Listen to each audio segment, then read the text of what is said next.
Alhamdulillah, alhamdulillahi rabbil alamin, wassalatu wassalamu ala ashrafil anbiya'i wal mursalin, sayyidina Muhammadin wa ala alihi wa sahbihi ajma'in. Amma ba'du, assalamu alaikum warahmatullahi ta'ala wabarakatuh.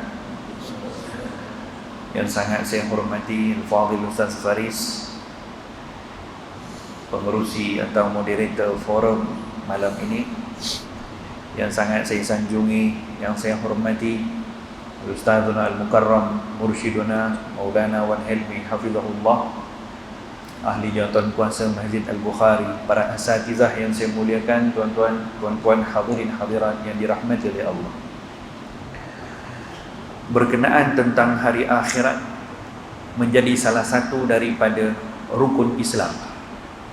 Allah Subhanahu wa ta'ala berfirman, kullun amana billahi wa malaikatihi wa kutubihi wa rusulihi wal yaumil akhir. Beriman dengan hari akhirat salah satu daripada ajaran yang diajarkan oleh baginda Nabi Muhammad sallallahu alaihi wa ala alihi wasallam, yang akan menjadi syarat untuk sahnya iman seseorang, kerana ia termasuk daripada rukun iman. Baginda Nabi Muhammad sallallahu alaihi wa ala alihi wasallam ketika berdakwah di bumi Makkah, antara yang susah untuk Nabi menyampaikan dakwah kepada penduduk Makkah supaya mereka terima beriman dengan Allah dan beriman dengan hari akhirat. Halangan yang dihadapi oleh baginda Nabi Muhammad sallallahu alaihi wasallam untuk menyampaikan dakwah supaya masyarakat jahiliyah waktu itu menerima iman kepada Allah dan iman kepada hari akhirat. Banyak ayat-ayat Al-Quran diturunkan oleh Allah Subhanahu wa ta'ala menjawab kepada soalan-soalan yang ditanya oleh mereka. Beriman dengan hari akhirat adalah salah satu daripada rukun iman yang diajarkan oleh seluruh para anbiya alaihimus salatu wassalamu ajma'in. Hari akhirat ataupun dalam ayatul Quran yang disebut sebagai al-yaumul akhir, ianya dinamakan sebagai hari akhirat kerana ada kena mengena dengan hari yang terakhir daripada umur kita. Sebab itu hari akhirat dipanggil dengan hari akhirat kerana bila berakhir umur kita, maka akan kita masuk kepada hari akhirat. Oleh sebab itu dinamakan dengan hari akhirat. Al-Imam Abdullah bin Alawi Al-Haddad, seorang imam yang sangat agung pada zamannya yang berasal daripada Hadramaut, Yaman. Beliau sebutkan dalam kitab beliau tentang umur insan, marhalah atau tingkat-tingkat umur manusia yang lalui. Kata Imam Abdullah bin Alawi Al-Haddad, kita ini menghadapi 5 peringkat kehidupan. Ada 5 peringkat kehidupan yang Allah Subhanahu wa ta'ala jadikan kepada kita. Peringkat yang pertama, kehidupan kita di alamur ruh dahulu. Allah Subhanahu wa ta'ala berfirman di dalam Al-Quran tentang kehidupan kita di alam ruh dahulu. Wa idh akhadha rabbuka min bani adama min zuhurihim dzurriyyatahum wa ashhadahum ala anfusihim alastu birabbikum qalu bala syahidna. Allah berfirman dalam Quran, kita semua ni pernah hidup di alam ruh dahulu, yakni alam yang mana menghimpunkan sekalian ruh, tidak ada jasad. Di sana Allah himpunkan seluruh ruh, dan Allah mengambil janji daripada seluruh ruh Bani Adam untuk mentuhankan Allah Subhanahu wa ta'ala. Seluruh ruh yang berada di alam ruh waktu itu berjanji kepada Allah, alastu bi rabbikum, kata Allah, bukankah aku ini Tuhan kepada kalian? Qalu bala syahidna, yakni perjanjian seluruh ruh di alam ruh dahulu untuk mempertuhankan Allah Subhanahu wa ta'ala. Ini kehidupan yang pertama, kehidupan di alam ruh. Kehidupan yang kedua, kata Imam Abdullah bin Alawi Al-Haddad, kehidupan di alam rahim ibu. Allah Subhanahu wa ta'ala berfirman di dalam Al-Quran menyebutkan tentang kehidupan ini, wallahu akhrajakum min butuni ummahatikum. Allah Subhanahu wa ta'ala mengeluarkan kamu daripada kehidupan yang kamu lalui min butuni ummahatikum, di dalam perut, di dalam rahim ibu kamu. Ini kehidupan yang kedua. Dan setiap daripada kehidupan ini mempunyai sifat-sifat yang berbeza. Kehidupan yang ketiga, yakni kehidupan kita di atas muka bumi ini, yang Allah firmankan begitu banyak di dalam Al-Quran tentang bagaimana kita ini dihidupkan di atas muka bumi, yang sifat kehidupan kita di atas muka bumi ini tak sama dengan sifat kehidupan kita ketika kita hidup di rahim ibu kita. Kehidupan yang keempat, setelah berakhir kehidupan di dunia ini, maka kita akan berpindah kepada kehidupan yang keempat, yakni alam barzakh, alam yang keempat. Allah Subhanahu wa ta'ala berfirman di dalam Al-Quran, kaifa takfuruna billahi wa kuntum amwatan fa ahyakum thumma yumitukum thumma yuhyikum thumma ilaihi turja'un. Kata Allah, bagaimana kamu boleh kufur kepada Allah? Allah Subhanahu wa ta'ala menghidupkan kalian setelah kalian sebelumnya tidak hidup. Kemudian Allah matikan kalian, yakni masuk kubur. Kemudian yuhyikum, Allah hidupkan semula. Kemudian akan dikembalikan kepada Allah Subhanahu wa ta'ala nanti di hari akhir. Jadi dalam Quran Allah Ta'ala sebutkan dalam ayat yang baru saya bacakan tadi, hidup bukan satu kali. Dalam ayat ini Allah sebutkan, kaifa takfuruna billahi wa kuntum amwatan fa ahyakum summa yumitukum summa yuhyikum summa ilaihi turja'un. 2-3 kali kehidupan disebutkan dalam satu ayat ini. Setelah kehidupan yang keempat, kehidupan alamul barzakh, maka kita akan dikembalikan kepada Allah Subhanahu wa ta'ala, yakni kehidupan hari akhirat. Summa yuhyikum summa ilaihi turja'un. Kamu akan dibangkitkan di hadapan Allah Subhanahu wa ta'ala. Di dalam hal beriman dengan hari akhirat, dengan hari kebangkitan, Allah Subhanahu wa ta'ala berfirman di dalam Al-Quran, menyebutkan kepada kita bagaimana kita akan bangkit di hari akhirat, bagaimana boleh berlakunya kehidupan semula nanti di hari akhirat. Di zaman Bani Israel dahulu, ada satu orang lelaki, orang saleh, yang kisahnya disebutkan dalam surah Al-Quran. Seorang lelaki ini ketika berjalan, maka dia melihat satu perkampungan yang hancur kerana berlaku satu musibah kepada orang-orang kampung tadi. Satu kampung semua mati. Lelaki ini ketika melihat, orang saleh ini ketika melihat mayat-mayat yang bergelimpangan mati, dia bertanya kepada Allah. Pertanyaan yang ditanya bukan kerana dia tak beriman, tapi pertanyaan untuk menambahkan keimanan. Dia tanya kepada Allah, ya Allah, bagaimana mungkin kau akan hidupkan orang-orang ini semula? Ini orang sudah mati, yang jasadnya akan dimakan oleh tanah. Bagaimana mungkin kau akan bangkitkan semula? Pertanyaan tadi bukan sebab dia tidak percaya dengan hari akhirat, tapi ingin tahu, Allah tunjukkan kepadanya depan mata. Orang ini sambung perjalanan dengan menaiki seekor keldai dan membawa makanan untuk bekalan hari-harian dalam beberapa hari perjalanan. Dalam perjalanan tadi dia berehat dan Allah Ta'ala matikan dia. Allah Ta'ala matikan dia. Selama berapa tahun? 100 tahun. Setelah 100 tahun, Allah hidupkan balik kembali. Setelah dihidupkan kembali, maka Allah Subhanahu wa ta'ala suruh kepada lelaki ini yang tadi tanya kepada Allah bagaimana Allah akan hidupkan semula, disuruh kepada lelaki ini untuk melihat di sekelilingnya. Yang ada di tepi dia, himar, keldai yang dinaikinya sudah tinggal rangka, sudah tinggal tulang. Wanzur ila himarika walinaj'alaka ayatan linnas. Lihatlah kepada kau punya himar, kau punya keldai, maka ini akan menjadi bukti untuk kamu bagi tahu kepada manusia akan kebenaran hari akhirat dan menjawab kamu punya persoalan tadi bagaimana Allah Ta'ala akan hidupkan semula. Tengok kau punya himar, tinggal tulang. Wanzur ila tu'amika lam yatasannah. Tengok kau punya makanan, kata Allah. Apa yang berlaku pada makanannya?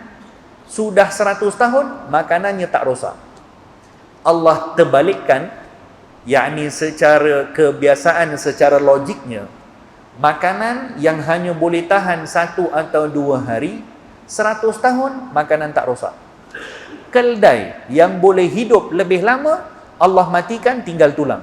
Jasadnya sudah dimakan oleh tanah. Ditukarkan sistem, menunjukkan kalau Allah Ta'ala berkehendak, segala sesuatu boleh berlaku. Kawan ini tengok, ya Allah, ini sudah 100 tahun, makanan ini sama macam mana aku bawa dulu. Tapi aku punya himar sudah mati, tinggal rangka, tinggal tulang. Kata Allah Subhanahu Wa Ta'ala, tengok kau punya himar, bagaimana bumi yang memakan jasad himar tadi akan keluarkan balik daging-daging jasad yang dimakan oleh bumi. Depan mata lelaki ini, tuan-tuan hadirin hadirat yang dirahmati oleh Allah, Allah tunjukkan bagaimana bumi, tanah yang makan jasad himar tadi, muntahkan semula jasadnya. Muntahkan macam mana? Tanah yang makan tadi keluar balik, daging tulang himar tadi bangun, jadi balik tengkorak seekor himar, keluar balik daging-daging, keluar balik kulit daripada tanah tadi yang sudah dimakan, membaluti tulang sehingga terbentuk seekor himar, hidup balik. Depan mata Allah Ta'ala tunjukkan, demikianlah nanti di hari akhirat aku akan bangkitkan manusia daripada tanah, walaupun tanah itu sudah memakan jasadnya manusia. Demikian Allah Subhanahu Wa Ta'ala berfirman, bangkitnya kita nanti di hari akhirat satu kebangkitan yang dahsyat. Ala yadhunnu ulaika annahum mab'utsun liyaumin 'azim yauma yaqumun nas lirabbil alamin. Allah firman dalam Al-Quran tentang hari kebangkitan, hari akhirat, kata Allah Subhanahu Wa Ta'ala, ala yadhunnu ulaika annahum mab'utsun. Tidakkah mereka orang-orang yang kufur kepada Allah, yang tidak mahu beriman kepada Allah, mereka ingat bahawa annahum mab'utsun, mereka akan dibangkitkan pada satu hari nanti, yaumul ba'ats, hari kebangkitan. Kemudian Allah sifatkan hari kebangkitan tu macam mana kira-kira? Adakah macam mana kita bangkit daripada tidur? Adakah bagaimana kita bangkit daripada tempat duduk sekarang? Adakah hari kebangkitan bagaimana nanti kita akan bangkit daripada tempat kita duduk sekarang? Tidak. Allah bagi tahu hari akhirat, hari kebangkitan, kata Allah, yaumin azim, hari yang terlalu dahsyat, yang tak pernah terfikir oleh akal manusia. Jangankan nak melihat, tak pernah terfikir begitu dahsyatnya hari kebangkitan. Yaumin azim, kata Allah. Yauma yaqumun nas li rabbil alamin. Bagaimana dahsyatnya hari tersebut? Kerana hari tersebut yaqumun nas, manusia semuanya akan berdiri.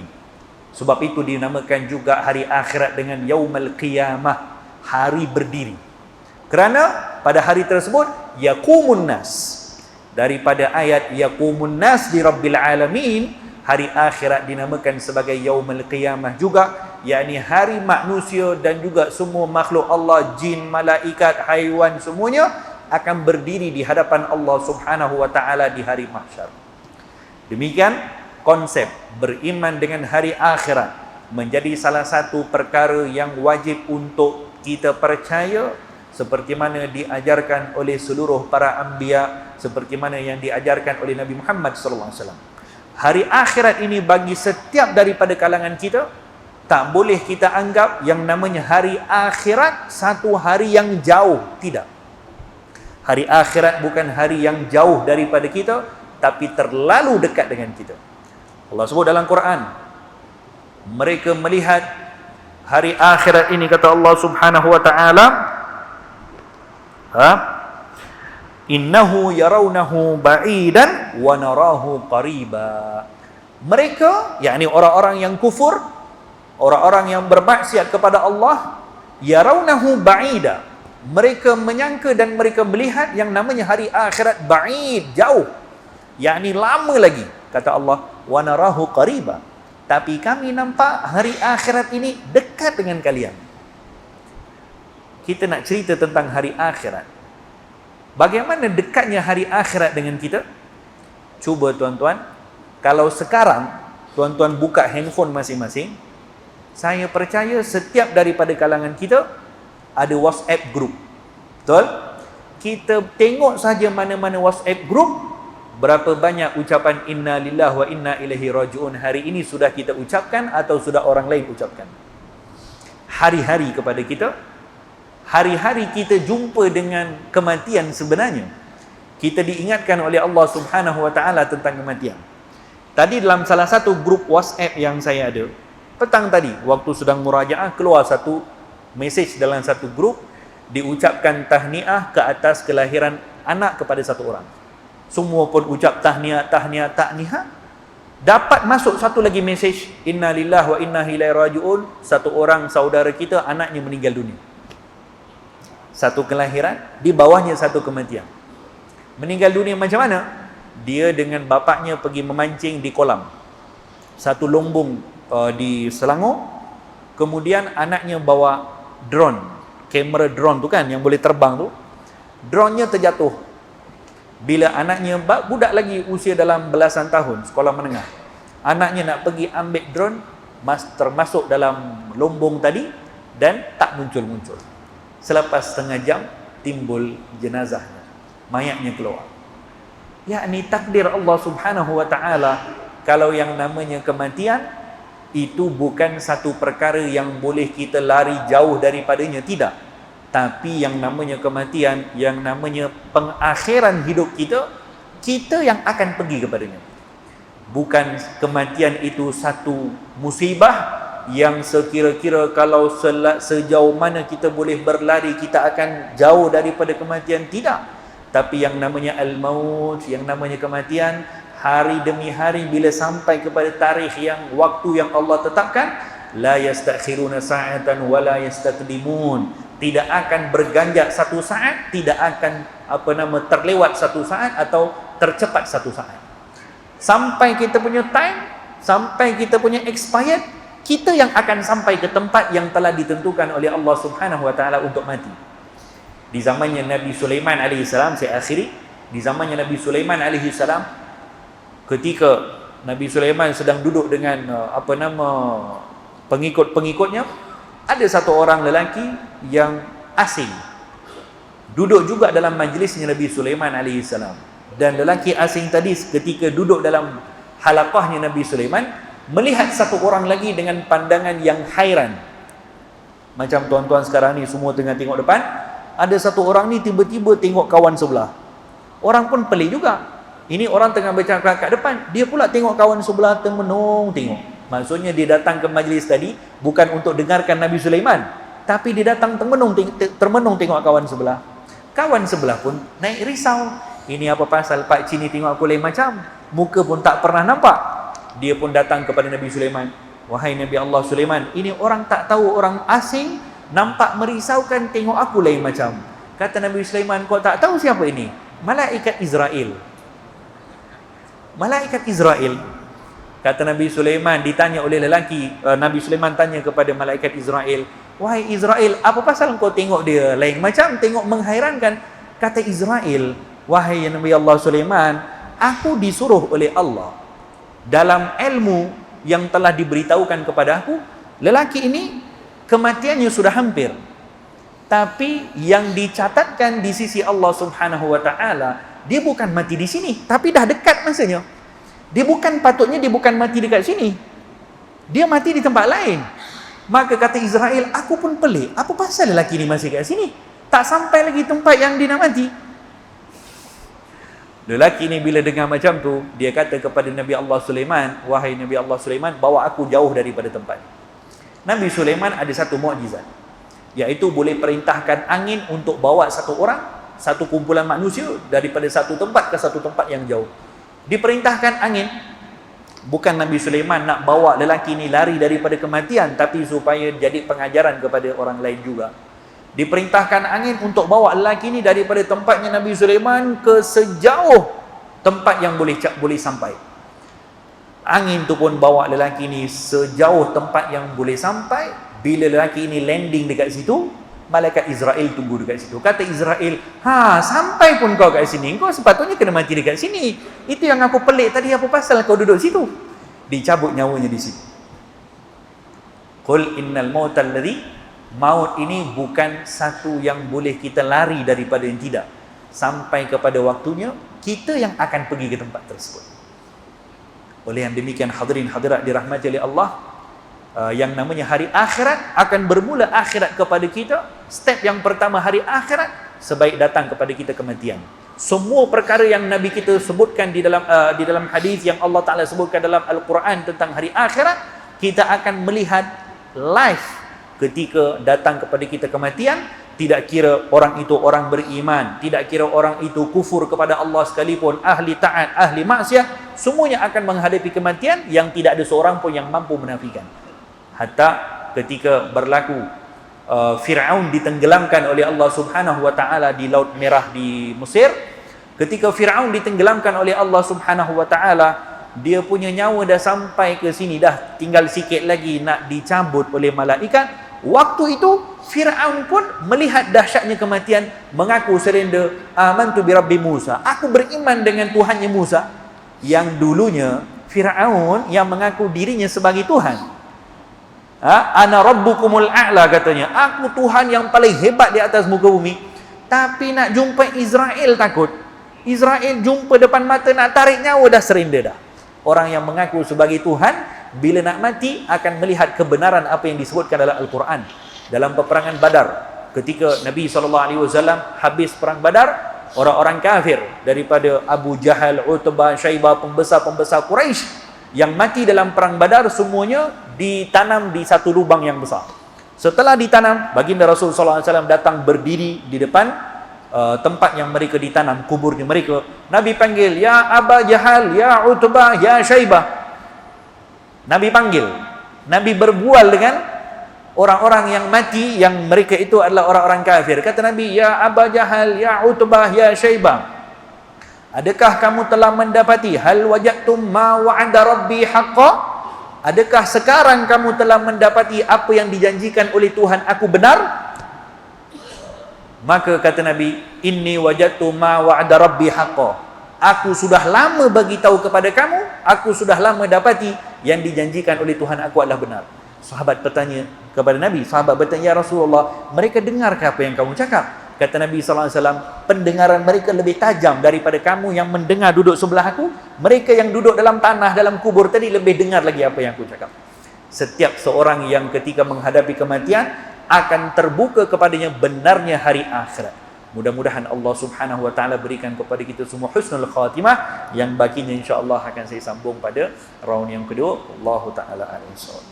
A'udzu billahi minasyaitonir rajim. Bismillahirrahmanirrahim. Innal hamdalillah nahmaduhu wa nasta'inuhu wa nastaghfiruhu wa nu'minu bihi wa natawakkalu 'alaihi wa na'udzu billahi min shururi anfusina wa min sayyiati a'malina. من يهده الله فلا مضل له ومن يضلل فلا هادي له. أشهد أن لا إله إلا الله وحده لا شريك له وأشهد أن سيدنا وحبيبنا ومولانا محمدا عبده ورسوله. أما بعد. Assalamualaikum warahmatullahi taala wabarakatuh.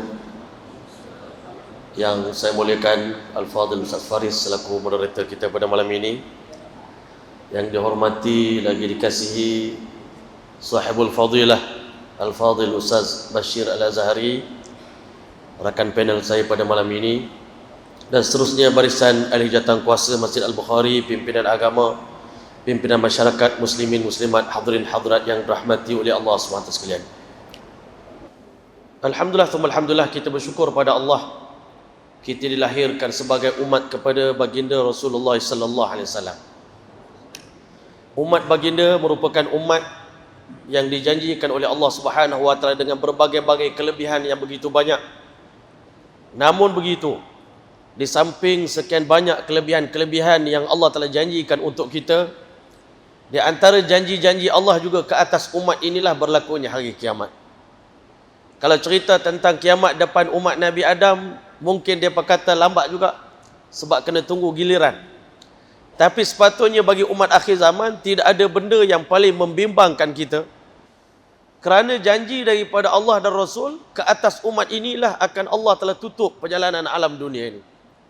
Sejak ulama kata, sejak hari pertama Allah ciptakan dunia, Allah telah pun berniat dunia ni akan dihancurkan oleh Allah Subhanahu wa taala. Dan bahkan Dalam Al-Quran Allah Ta'ala menceritakan seakan-akan menunjukkan betapa yakinnya kiamat itu pasti akan berlaku. Maka Allah Ta'ala kadang-kadang menggunakan perkataan telah pun berlaku, Masya Allah. Kan? Iqtarabatis sa'atu. Iqtarabah ni maknanya telah hampir. Hampir sangat dah kiamat nak berlaku. Sepatutnya bagi orang Islam, orang beriman, tidak ada kerisauan, kebimbangan, tidak ada isu-isu lain yang kita nak bahaskan, yang kita nak ceritakan antara kita, melainkan kedahsyatan hari kiamat, kerana kita semua akan menghadapi hari tersebut. Cuma ulama kata ada kiamat kecil, kiamat besar. Kiamat kecil adalah kematian. Man mata faqad qamat qiyamatu. Siapa yang mati berarti telah berlaku kiamat ke atas diri dia. Untuk diri dia, hari mati itu hari kiamat sudah. Tetapi yang kita nanti sekarang ni adalah kiamat yang besar. Hari ini kita nampak macam Ustaz baca tadi ayat, nampak macam jauh. Tetapi hari itu terlalu dekat. Nabi SAW bersabda dalam sebuah hadis, bu'ithu ana was-sa'atu kahatain. Aku diutuskan sebagai Rasul dengan dekatnya hari kiamat, sedekat jarak antara jari telunjuk dengan jari tengah ni. Dan Nabi SAW telah wafat 1000 tahun lebih. Berarti umat ini betul-betul berada di ambang kiamat. Cuma tuan-tuan dan puan-puan yang dirahmati oleh Allah, Nabi SAW ceritakan kepada kita menjelang kiamat, banyak tanda-tanda kiamat yang kita dah tengok depan mata kita. Tetapi tanda yang paling nyata sekali, Nabi SAW bersabda, la taqumus sa'atu illa ala syiraril khalq. Tak akan berlaku kiamat melainkan ke atas makhluk yang paling jahat. Dan dalil yang kedua, Nabi SAW beritahu, la taqumus sa'atu hatta yuqal Allah Allah. Tak akan berlaku kiamat selagi mana ada orang mengucapkan Allah Allah. Nabi kata dekat. Kita tengok hari ini dalam dunia banyak lagi orang Islam. Macam mana ini boleh berlaku? Sebenarnya kita sedang menanti ujian yang besar, nak menanti umat ini, yang kadang-kala ujian yang besar ini boleh mencabut iman-iman yang ada di dada orang Islam. Ini yang kita bimbangkan. Ujian yang kecil-kecil pun hari ini berlaku pun umat Islam dah tak mampu nak menghadapi fitnah, cabaran, ekonomi, masalah begitu begini. Tetapi menjelang hari kiamat, Allah uji orang Islam, iaitu Allah Ta'ala akan, kata Nabi, dunia akan memuntahkan aflada kabidhiha, memuntahkan isi perut, menyebabkan dunia ini hilang kestabilan dan keseimbangan. Orang korek-korek minyak, petrol dan sebagainya, sehingga akhirnya bumi ini perut dia kosong jadi ringan. Maka di saat itulah ke atas makhluk yang paling jahat, ketika mana masuknya cinta dunia ke dalam hati umat Islam, maka kata Nabi, manusia akan berubah menjadi seumpama binatang buas pada waktu itu. Binatang buas dia akan bunuh siapa yang disuka. Kerana nak kejar dunia, manusia tanggup tinggalkan Islam, sanggup tinggalkan iman. Waktu itu Masya Allah, Iblis bangun di tengah-tengah manusia. Iblis akan beritahu, mahukah aku perintahkan kalian satu perkara? Manusia bertanya, wahai Iblis, perintahkan kami apa saja kami sedia buat. Iblis mengatakan, sembahlah berhala ini. Di saat itu seluruh dunia beriman dengan Iblis dan menyembah berhala tersebut. Tetapi ulama kata dalam keadaan manusia durhaka pada Allah, Allah bagi istidraj kepada mereka. Makin kaya, makin senang. Tetapi Masya Allah kehidupan mereka, Masya Allah, dalam makin kufur pada Allah, kehidupan mereka makin mewah. Tetapi kata baginda sallallahu alaihi wasallam, di saat umat manusia sedang rancak menjalankan aktiviti, penjual dengan pembeli sedang sibuk berjual beli, pembeli serahkan duit pada penjual, penjual serahkan barang kepada pembeli, di celah-celah itulah berlakunya hari kiamat. Dan kata baginda sallallahu alaihi wasallam, orang yang pertama yang mendengar bunyi sangkakala adalah seorang Arabi, Arab Badui yang sedang sibuk menampal kolam untanya yang bocor. Tiba-tiba Masya Allah, di saat itulah Allah perintahkan kepada Israfil, wahai Israfil, sejak hari pertama aku ciptakan engkau, engkau tak pernah bergerak ke mana-mana pun. Nabi SAW beritahu, sejak hari pertama Allah ciptakan malaikat Israfil alaihissalam, Israfil tak pernah bergerak ke mana-mana pun, sentiasa meletakkan sangkakala di bibirnya.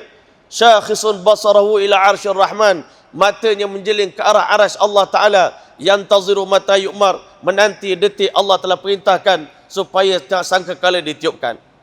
Maka bila tiba detik yang ditentukan oleh Allah, detik berlakunya hari kiamat, waktu itulah Allah perintah, wahai Israfil, inilah masanya untuk engkau tiupkan sangkakala. Maka hadirin yang dirahmati Allah, bila mana sangkakala ditiupkan, manusia mendengar bunyi yang tak pernah mereka dengar. Mereka akan bertanya antara satu sama lain, wa qala al-insanu ma laha. Apa yang sedang berlaku ini? Tiba-tiba suara tadi semakin kuat. Dengan suara tadi berlaku satu gencangan, satu bunyi yang sangat dahsyat, menyebabkan akhirnya gegendang-gegendang telinga manusia telah pecah, tuan-tuan. Air mata bercucuran keluar daripada kelopak mata manusia. Manusia mengerang kesakitan, darah keluar daripada mulut, daripada hidung manusia. Waktu itu manusia bertanya, yaqulul insanu yawma idzin ainal mafar. Kemana kita nak lari pada hari ini? Dalam riwayat menyebut iblis dengan syaitan dengan jin cuba lari keluar daripada dunia ni.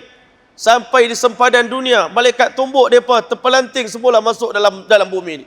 Supaya kamu pun merasai kedahsyatan hari kiamat yang dipanggil al-faza'ul akbar, kejutan yang paling besar.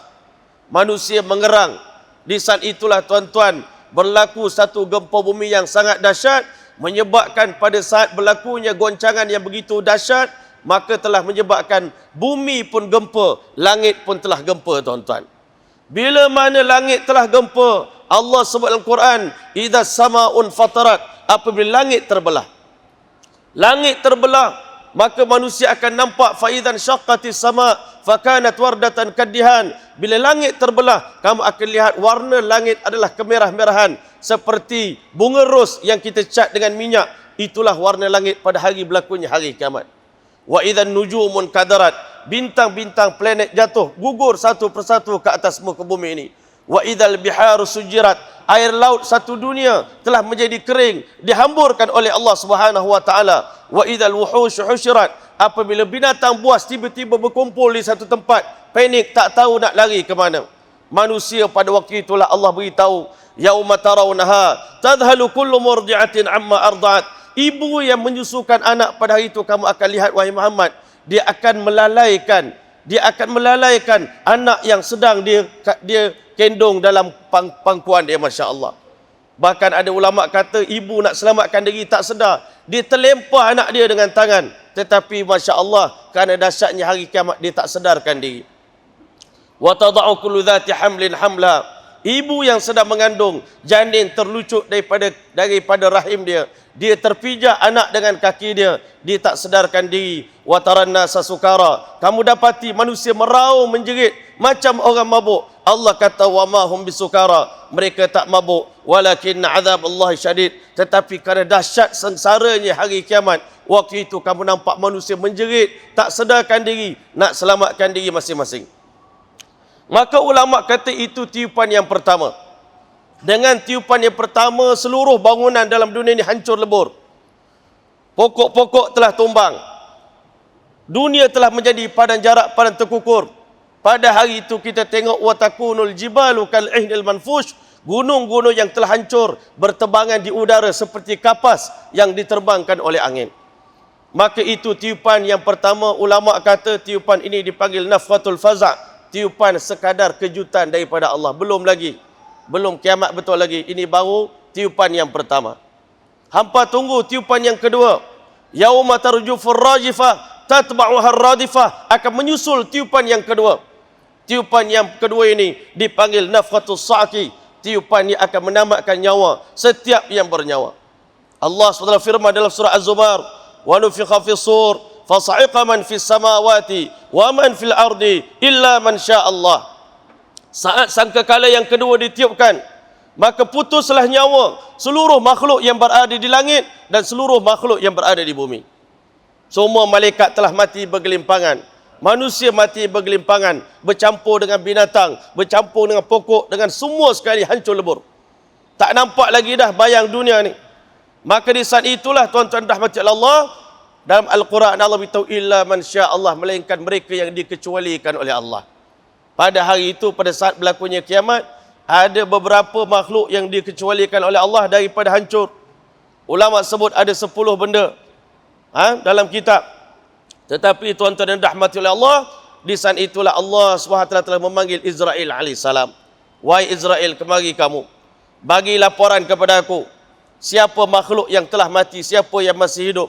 Israil alaihissalam menghadap Allah Subhanahu wa taala melaporkan, wahai Allah, sesungguhnya seluruh makhluk di bumi dan di langit, malaikat telah mati, binatang telah mati, jin iblis telah mati, dunia telah hancur lebur, tidak ada lagi kehidupan di dunia sana, Masya Allah.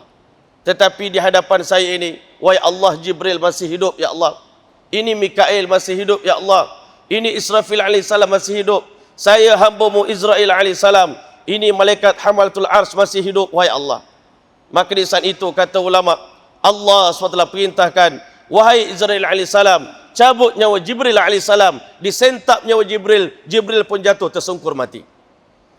Cabut nyawa Mikail alaihissalam, disentap nyawa Mikail alaihissalam. Cabut nyawa Israfil alaihissalam, digentap nyawa Israfil alaihissalam. Cabut nyawa malaikat pemikul aras pun dimatikan oleh Allah Subhanahu wa taala. Wahai Israel, beritahu kepadaku sekarang siapa lagi yang masih hidup. Wahai Allah, di saat ini tiada lagi yang hidup melainkan aku hamba-Mu dan engkau adalah Tuhanku. Maka Allah SWT perintahkan pada Israel alaihissalam, mut fa innaka khalqum min khalqi, matilah engkau kerana engkau juga makhluk aku yang tak akan terlepas daripada kematian. Sekalipun kata ulama dia bernama malakul maut, dia pun tidak terlepas daripada kematian. Kullu nafsin za'iqatul maut, setiap yang bernyawa pasti akan merasai kematian. Setelah mana seluruh makhluk ini mati, tuan-tuan, Allah SWT firman juga dalam surah Az-Zumar, wa ma qadarullaha haqqa qadri, manusia tak tahu kehebatan Allah. Hari ini manusia ingkar dengan hari kiamat, macam Ustaz tanya tadi. Yang tak percaya dengan hari kiamat, yang tak beriman dengan Allah, yang tak nak tunduk kepada Allah, dia tak tahu kehebatan Allah, dia tak tahu kedahsyatan murka Allah. Tuan-tuan yang dirahmati oleh Allah, Allah beritahu hebatnya Allah Ta'ala, wal ardu jami'an qabdatu, 7 petala bumi dan langit dalam genggaman Allah Subhanahu wa taala. Was samawati matwiyatun biyamini, 7 petala langit dilipat oleh Allah Subhanahu wa taala. Yauma natwi sama akatayyi sijil lil kutub, hari di mana kami gulung langit sebagaimana manusia menggulung lipatan buku dalam dunia ini, Masya Allah. Di saat itulah Allah Ta'ala goncang dunia ini. Allah tanya kepada kita semua, limanil mulkul yaum, siapakah raja yang paling berkuasa pada hari ini? Kerajaan mana yang berkuasa pada hari ini? Sebelum kiamat banyak kerajaan yang berkuasa, masing-masing rasa dia paling hebat. Tetapi pada hari itu hanya satu kerajaan Allah Ta'ala, Malik Yaumiddin, raja yang menguasai hari kiamat hanyalah Allah Subhanahu wa taala. Hari ini tak dibenarkan sesiapa pun bercakap melainkan dengan izin aku. Hadirin yang dirahmati oleh Allah SWT sekalian, setelah mana Allah goncang, Allah tanya siapa yang raja yang berkuasa. Kerana yang nak menjawab semuanya dah mati. Ada pendapat yang dhaif mengatakan yang jawab adalah bidadari-bidadari dalam syurga. Mereka dikecualikan oleh Allah Subhanahu wa taala. Mereka jawab lillahil wahidil qahar, kerajaan yang berkuasa adalah milik Allah Taala. Tetapi pendapat yang paling sahih mengatakan Allah sendiri yang jawab, kerajaan yang berkuasa pada hari ini adalah kerajaan Allah yang Maha Esa, yang Maha Pemaksa. Selepas daripada detik itu, kata ulama, Allah biarkan dunia ini menjadi padang jarak, padang terkukur, gelap, tidak ada bunyi suara apa pun lagi dalam dunia ini. Sunyi sepi. Dunia ini selama 40,000 tahun lamanya Allah biarkan dunia ini dalam keadaan tidak ada penghuninya, Masya Allah. Dunia yang sibuk pada hari ini, yang kita dengar macam-macam suara, tetapi akan jadi sunyi sepi. Allah biarkan jasad-jasad manusia tadi hancur reput. Macam kisah, Masya Allah, Nabi Uzair AS yang Tuan Guru kita ceritakan sebentar tadi. Tidak tinggal daripada tubuh badan manusia ini melainkan ajbuz zanab, tulang sulbi saja yang Allah telah kekalkan. Menjelang waktu kebangkitan kita, selepas genap 40,000 tahun kita dimatikan oleh Allah, maka tibalah saat Allah nak bangkitkan kita ke hari kebangkitan, Masya Allah. Sebab itu ulama bagi tahu, satu orang anak murid bertanya pada Tuan Guru, apakah falsafah solat 2 rakaat yang kita tunaikan hari-hari, sembahyang subuh 2 rakaat, sembahyang sunat 2 rakaat? Tuan Guru menjawab, dalam solat ini falsafahnya seakan-akan Allah telah nak ingatkan kepada kita tentang hakikat kehidupan dan kematian bagi kita. Macam mana cerita yang Tuan Guru kita ceritakan tadi? Masya Allah, qiyam yang pertama, setiap orang semayang 2 rakaat, dia akan berdiri 2 kali. Di antara 2 rakaat itu, dia akan sujud 2 kali. Di celah antara 2 sujud, kita akan duduk antara 2 sujud 1 kali. Qiyam yang pertama, berdirinya kita di hadapan Allah di alam ruh. Nanti qiyam yang kedua adalah berdiri di padang mahsyar. Di celah-celahnya waktu sujud yang pertama, selepas kita berhimpun di alam roh sana, Allah hilangkan kita daripada kewujudan, menanti detik kelahiran kita ke alam dunia dan lahirnya kita ke dunia. Kata ulama, sesingkat duduk antara 2 sujud dan kembali kita, sujud yang kedua itu adalah detik kematian kita dan selepas berlakunya hari kiamat. Dan bangkitnya kita pada rakaat yang kedua adalah untuk bangkit di padang mahsyar. Hadirin hadirat yang dirahmati oleh Allah, sebelum Allah Ta'ala bangunkan kita, hari ini Allah dah tunjuk depan mata kita hujan yang turun hari-hari di depan mata kita. Selepas hujan turun, bumi yang gersang akan subur. Itu tanda betapa besar, betapa mampunya Allah Ta'ala untuk membangkitkan manusia di padang mahsyar. Sebelum hari kebangkitan, Allah turunkan hujan selama 40 hari 40 malam di atas permukaan bumi. Maka dengan hujan yang begitu lebat, air banjir telah naik setinggi 12 hasta di permukaan bumi. Tetapi tiba detik Allah Subhanahu wa taala nak keringkan air itu. Allah perintahkan air supaya kering. Dalam sekelip mata air telah menjadi kering. Dan bila mana bumi tadi telah kering, tuan-tuan, berlaku 2 perubahan pada permukaan bumi ini. Yang pertama sekali Allah menyebut yauma tubaddalul ardu ghairal ardi was samawati wa barzu lillahil wahidil qahar. Hari di mana Allah tukar bumi yang lama dengan bumi yang baru. Bumi yang dulunya mengandungi lipatan sejarah dosa-dosa manusia, digulung oleh Allah Ta'ala, digantikan dengan bumi baru yang bersih daripada dosa. Dan bumi tadi merekah dengan rekahan yang begitu banyak. Kata baginda sallallahu alaihi wasallam, ana awwalu man tanshaqu anhul ardu. Kubur akulah yang pertama merekah. Di celah rekan itulah Allah keluarkan jasad-jasad manusia yang tidak hancur. Yang hancur dicantumkan oleh Allah Subhanahu wa taala. Dan selepas itulah Allah telah hidupkan para malaikat sebelum Allah hidupkan manusia. Allah serahkan sangkakala kepada malaikat Israfil alaihissalam untuk meniup sangkakala buat kali yang ketiga. Sangkakala yang begitu besar, kata Nabi, kalau dimasukkan 7 petala langit dan bumi dalam serombong lubang sangkakala yang dimiliki oleh Israfil alaihissalam, muat menampung kebesaran keluasan dunia ini. Dalam sangkakala itulah malaikat Israfil alaihissalam masukkan ruh manusia, dan dia telah mula meniupkan sangkakala buat kali yang terakhir. Keluarnya roh manusia berterbangan di udara seperti lebah-lebah yang berterbangan mencari tubuh badan masing-masing, sampai di depan tubuh badan miliknya, Masya Allah, tuannya. Roh tadi akan masuk ke dalam hidung dan menjalar dalam tubuh badan. Tiba-tiba manusia terasa seakan-akan seperti baru bangun tidur di dunia ini, Masya Allah. Nak bangkit ni, Masya Allah. Ada di antara manusia bangun-bangun di padang mahsyar menyumpah dalam surah Yasin, ya wailana man ba'athana min marqadina hadza ma wa'ada ar-rahman wa sadaqal mursalun. Celaka sungguh siapa yang ganggu tidur kami ni. Tengah syok-syok tidur ni, orang ganggu ni, memang nak marah sungguh. Tetapi di saat itulah, tuan-tuan, bangkit kita di padang mahsyar. Kita ni kena mengikut da'i. Adanya malaikat-malaikat yang akan menghalau kita menuju ke medan mahsyar. Allah telah sediakan saat kita buka mata kita, kita tengok 70,000 malaikat di sekeliling kita sedang bersiap sedia petugas-petugas untuk halau manusia ini menuju ke ardul mahsyar. Tuan-tuan, malaikat tadilah tolong jawab bagi kita, haza ma wa'ada ar-rahman wa sadaqal mursalun. Inilah hari yang dijanjikan oleh Tuhan Ar-Rahman. Benarlah apa yang disampaikan oleh para rasul. In kanat illa sayhatan wahidatan, sekali tiupan saja, fa idahum jami'un ladaina muhdharun.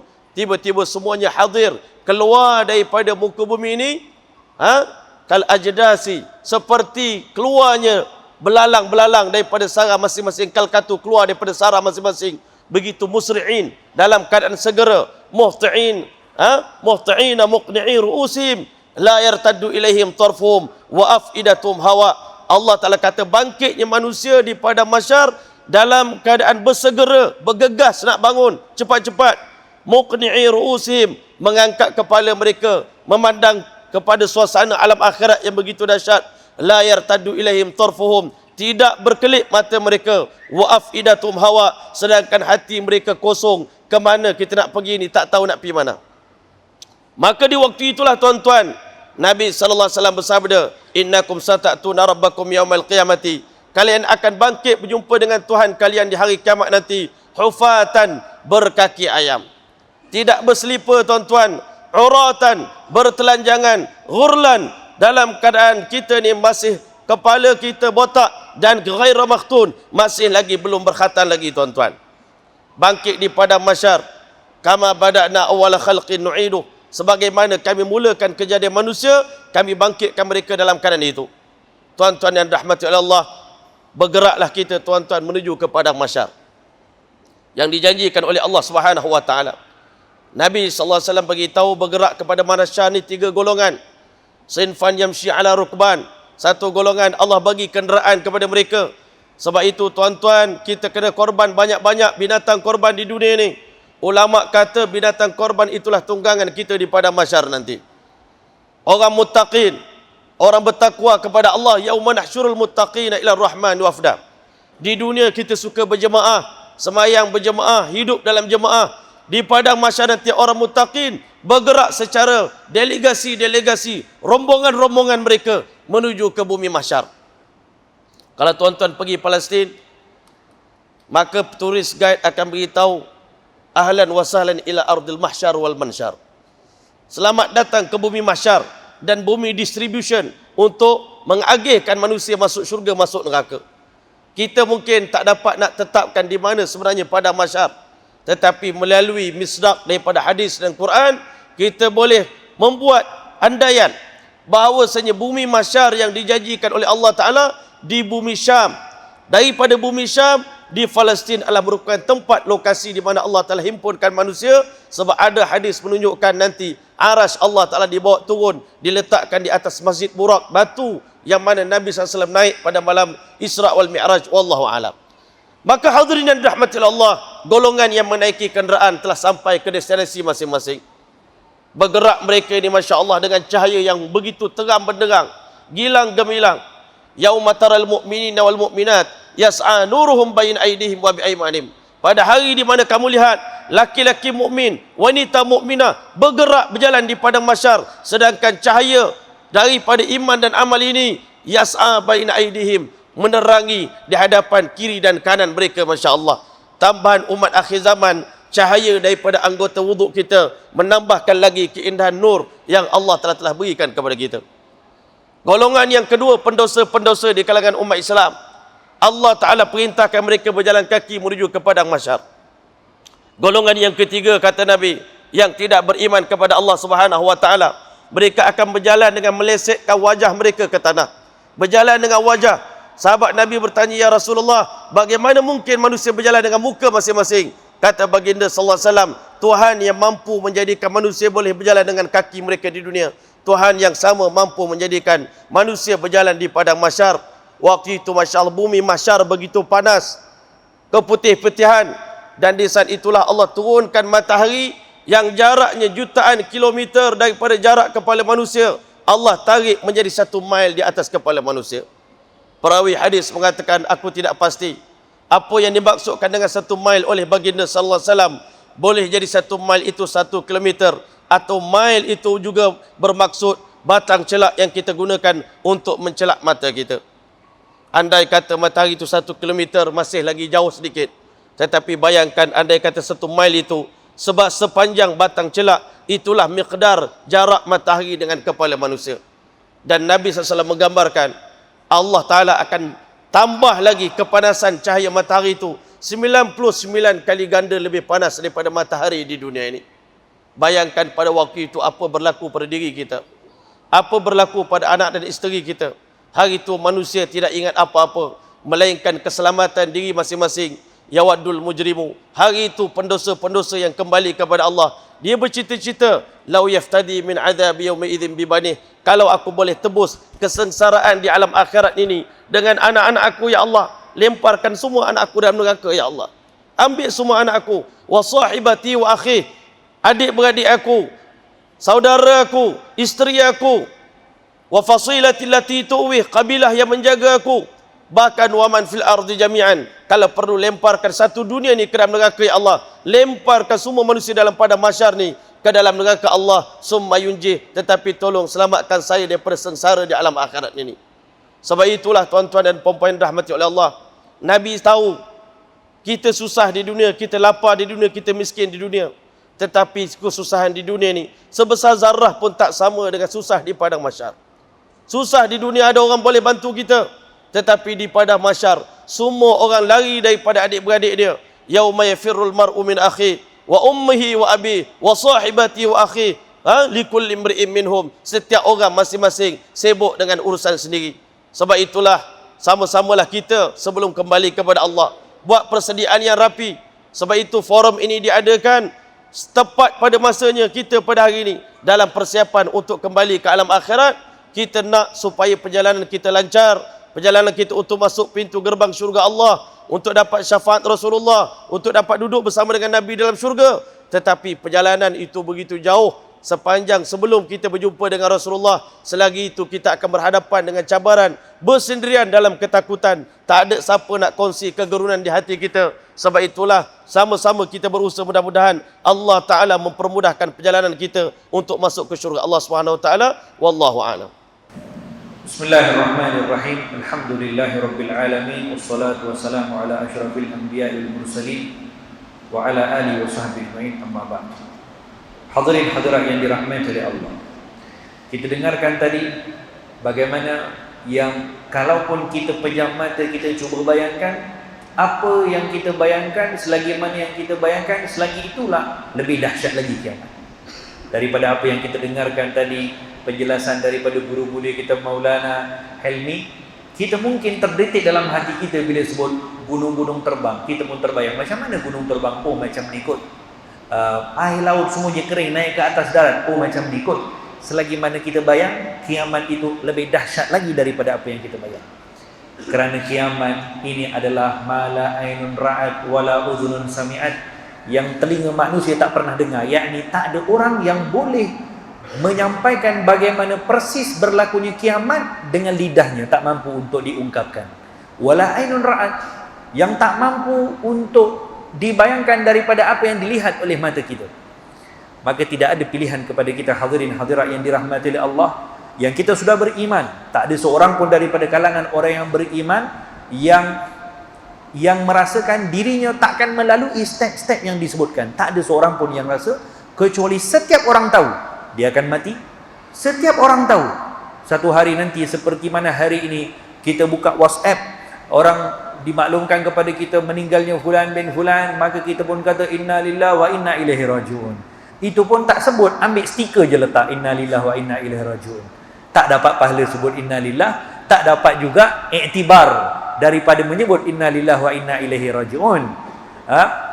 Kata Sayyidina Umar Al-Khattab radhiyallahu anhu wa arda, satu hari satu orang datang bagi tahu kepada Sayyidina Umar, wahai Sayyidina Umar, fulan bin fulan telah meninggal. Kata Sayyidina Umar, inna lillahi wa inna ilaihi raji'un. Kullu yawmin mata fulanun bi fulan, fulanun bin fulan. Setiap hari akan ada orang yang bagi tahu mata fulan bin fulan, matinya fulan bin fulan. Sayati yaumun, akan datang satu hari, akan pula kamu dengarkan orang bagi tahu khabar mata Umar bin Khattab, matinya Umar bin Khattab. Maksudnya Sayyidina Umar bila dapat khabar ada kematian, dia teringat bagaimana hari ini aku mengucapkan inna lillahi wa inna ilaihi raji'un dengan berita matinya fulan bin fulan. Pasti satu hari akan sampai berita kepada orang lain pula telah matinya aku ini telah mati. Akan sampai berita tersebut, yakni bila sampainya berita tersebut, kita bukan masih lagi duduk di WhatsApp untuk sebut inna lillahi wa inna ilaihi raji'un. Waktu kita yang akan diinnalillahkan oleh orang lain. Oleh yang demikian, mengingati kepada hari akhirat, satu perkara yang sekira-kira kalau mengingati hari akhirat, mengingati kematian tidak mampu lagi mengubah seseorang, apalagi yang diharapkan untuk mengubah seorang itu. Kita dengarkan tadi begitu dahsyatnya hari kiamat. Setiap orang daripada kalangan kita pun merisaukan bagaimana dahsyatnya hari kiamat. Baginda Rasul sallallahu alaihi wasallam, risaunya Nabi akan hari kiamat ini sampaikan Nabi kita beruban. Sayyidina Abu Bakar Siddiq radhiyallahu anhu arda, satu hari melihat rambut Nabi sudah mula beruban. Yani Nabi ubannya tak banyak, lebih kurang 14 hingga 20 helai sahaja uban Nabi sallallahu alaihi wasallam. Sayyidina Abu Bakar tengok Rasulullah sudah beruban. Kata Sayyidina Abu Bakar kepada Nabi, "Ya Rasulullah, laqad shibta?" Ya Rasulullah, kamu dah beruban. Maka apa jawab Nabi? "Syayyabatni Hudun wa akhwatuha." Yang menyebabkan aku beruban ini ya Abu Bakar, kerana turunnya surah Hud dan turunnya surah-surah yang seperti surah-surah yang Hud, seperti Amma Yatasa'alun, Al-Waqi'ah, Al-Mursalat, dan selain-selainnya surah yang tadi. Semua surah-surah yang menyebabkan Nabi beruban fikir adalah surah yang menceritakan tentang dahsyatnya hari kiamat. Sampai beruban baginda Rasulullah SAW memikirkan, ya Allah, bagaimana umat aku akan selamat daripada dahsyatnya hari kiamat. Yang Nabi fikirkan, kerisauannya sampai begitu. Kalau kita yang tak risau dengan perkara ini, Nabi yang disebutkan tadi bahawa orang pertama yang akan bangkit nanti di hari akhirat, manusia yang paling berjaya di sisi Allah, makhluk yang paling dicintai oleh Allah Subhanahu wa taala, yang akan memberikan syafaat kepada orang lain, yang semua orang akan datang kepada dirinya, makhluk yang paling diraikan di hari kiamat nanti di hari akhirat, yang akan menjadi ketua kepada seluruh makhluk Allah di dunia dan juga di hari akhirat. Baginda begitu risau tentang hari kiamat. Bagaimana agaknya kerisauan yang patut ada kepada kita? Kalau kerisauan Nabi sampai menyebabkan Nabi beruban, agak-agak kerisauan kita sampai kita berubah, kita jadi apa agaknya? Hadirin hadirat yang dirahmati oleh Allah, orang yang kalau mempelajari tentang hari akhirat, mempelajari tentang hari kiamat, faedah yang akan diperolehi kepada orang tersebut, maka dia akan merasakan setiap gerak-geri yang dia lalui pada setiap waktu, semuanya akan ditayangkan oleh Allah Subhanahu wa taala nanti di hari akhirat, dan ada pahala dan juga dosa yang dia tahu semuanya akan dikira oleh Allah Subhanahu wa taala nanti di hari akhirat. Dengan konsep iman dengan hari akhirat, satu orang tahu dengan setiap amalan yang dilakukan, amalannya tak akan jadi sia-sia. Sekecil apapun amalan yang kita lakukan, waktu kita melakukan sekecil-kecil amalan, dalam hati kita yakin hari akhirat nanti kita akan dapat balasan. Demikian juga ketika seseorang tergelincir melakukan perkara-perkara maksiat, waktu itu pun dia fikirkan juga, agaknya hari akhirat nanti bagaimana aku nak menjawab dengan Allah Subhanahu wa taala dengan perkara ini. Agaknya di hari akhirat nanti apa yang akan ditimpakan ke atas aku dengan perkara yang aku buat. Sepatutnya juga difikir macam tu. Tapi waktu tu syaitan datang. Waktu satu orang yang ingin langgar perintah Allah, dalam dirinya, selagi mana dia orang beriman, dalam dirinya sebenarnya ada satu ajakan, jangan buat, jangan buat. Dia akan terfikir macam tu. Patutkah aku buat macam ni? Tapi apa yang menyebabkan dia tetap buat? Syaitan datang cross. Di antara bisikan malaikat yang bagi tahu kepada dia jangan buat, syaitan datang cross. Kata syaitan, relax lah bro. Berapa ramai orang-orang jahat yang dah berubah jadi baik? Berapa ramai orang yang dulunya jahat, yang Allah Ta'ala sebutkan dalam Quran, dia bertaubat kepada Allah Subhanahu wa Ta'ala, yang Allah kabulkan dia punya taubat, dia pun mati dalam keadaan yang baik. Bukankah Allah ajarkan kalimat taubat kepada Nabi Adam alaihi salam? Berapa ramai orang yang melakukan maksiat akhirnya bertaubat juga. Maka orang ini akan akan memberanikan dirinya dengan tolak tepi. Kalau dosa yang dibuat itu, dia mati dalam keadaan berbuat dosa itu, apa agaknya nasibnya di sisi Allah Subhanahu wa taala? Kalau ketika syaitan membisikkan kepada dirinya, nanti kamu boleh bertaubat, nanti kamu satu hari datang kepada kamu pun boleh bertaubat juga, macam mana orang-orang lain pun jadi baik. Kalau yang nanti itu tak sampai, bagaimana agaknya dia punya keadaan? Oleh demikian, yang namanya untuk menangguhkan melakukan perkara yang baik, itu sama sekali tak boleh ada kepada kita.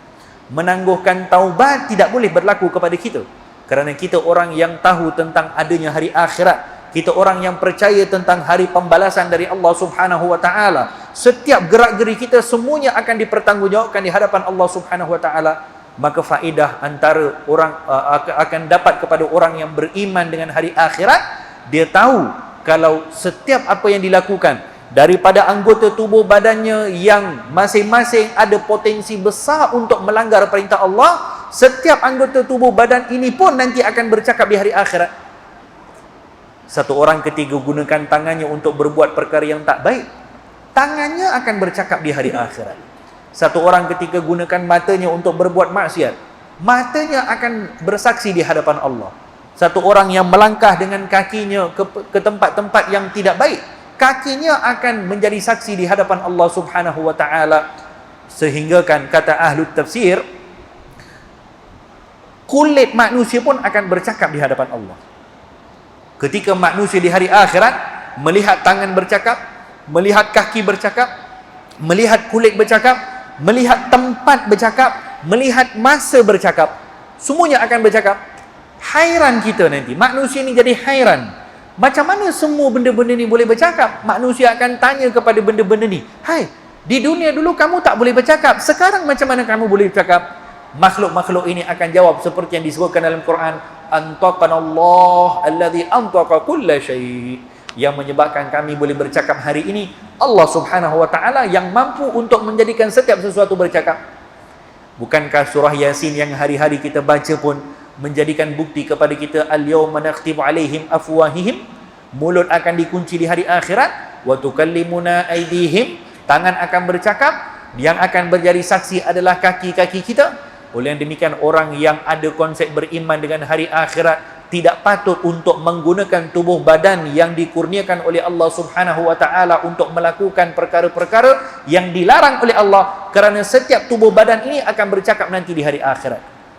Bila kita belajar tentang hari akhirat, kita tahu konsep hari akhirat menyebabkan kita akan menjauhkan diri daripada bermaksiat kepada Allah Subhanahu wa taala. Dan kita akan menghargai setiap peluang yang ada di hadapan kita untuk berbuat baik, walaupun sekecil-kecil ibadah, sebab kita tahu sekecil-kecil ibadah ada ganjaran di sisi Allah Subhanahu wa taala, walaupun sebesar zarrah. May ya'mal mithqala dzarratin syarran yarah wa khairan yarah, juga disebutkan dalam satu ayat yang lain. Sebesar zarah pun, sebesar kecil pun pahala yang dibuat, kebaikan yang dibuat akan tetap dibalas oleh Allah Subhanahu wa taala dengan kebaikan. Yang sekecil daripada dosa yang dibuat tetap juga akan dibalas oleh Allah Subhanahu wa taala nanti di hari akhirat. Kata baginda Rasul sallallahu alaihi wasallam di dalam hadis, ketika amalan manusia ditimbang di neraca pertimbangan al-mizan. Neraca pertimbangan al-mizan ini yang akan menimbang amalan manusia. Waktu itu kata baginda Rasul sallallahu alaihi wasallam, setiap orang akan berdiri tengah-tengah. Di sebelah kanannya neraca pertimbangan amal baik, di sebelah kirinya neraca pertimbangan amal buruk. Dan manusia ini, setiap orang yang ditimbang amalannya, dia akan berlari ke hulur ke hilir sejauh Safa Marwah. Kata Imam Al-Ghazali, kenapa jarak di antara Safa Marwah itu ditentukan sedemikian jarak? Katanya itu adalah jarak yang akan berlarinya manusia daripada pertimbangan amal baik dan pertimbangan amal buruk, sejauh Safa Marwah. Kita sekarang Safa Marwah kalau dah penat pun nak pakai kerusi roda. Tak ada kerusi roda nanti di hari akhirat. Tak ada pakai skuter nanti di hari akhirat. Sekarang Safa Marwah pakai skuter. Sana tak ada skuter. Ini kaki yang akan kita gunakan. Bila malaikat yang bawa amal baik, kita akan berlari pergi ke pertimbangan baik dengan mengharap biarlah amal baik kita jadi berat. Bila malaikat yang bawa amal buruk, kita juga akan berlari ke timbangan amal buruk dengan harapan janganlah amal buruk ini menjadi lebih berat. Demikian ke hulur ke hilir setiap daripada kalangan manusia untuk memastikan amal baiknya jadi berat. Kata baginda Rasulullah SAW, saat itu manusia yang waktu itu merisaukan kepada amalannya, waktu itu secara otomatik dia akan ingat balik sekecil-kecil peluang yang telah dia tinggalkan ketika di dunia dulu daripada berbuat kebaikan. Sampaikan kata Nabi, waktu itu akan dia teringat sekecil-kecil tuntutan agama yang dia tak buat, seperti masuk ke tandas dengan kaki kiri, masuk ke masjid dengan kaki kanan. Dia akan teringat, ya Allah, kalaulah hari itu aku masuk tandas dengan kaki kiri, dapat bantu sikit aku punya amalan. Ya Allah, kalaulah hari itu aku masuk ke masjid dengan kaki kanan, ada juga satu pahala, sekurang-kurangnya dapat membantu aku punya pertimbangan.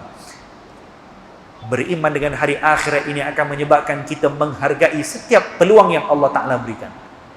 Beriman dengan hari akhirat dan apa yang akan kita lalui akan menyebabkan kita takut kepada Allah Subhanahu wa Ta'ala untuk berbuat perkara-perkara yang dilarang oleh Allah, sebab kita yakin setiap yang dibuat akan dibalas oleh Allah Subhanahu wa Ta'ala. Oleh demikian hadirin hadirat yang dirahmati oleh Allah, kita nakkan berakhirnya umur kita dalam keadaan yang diridai oleh Allah.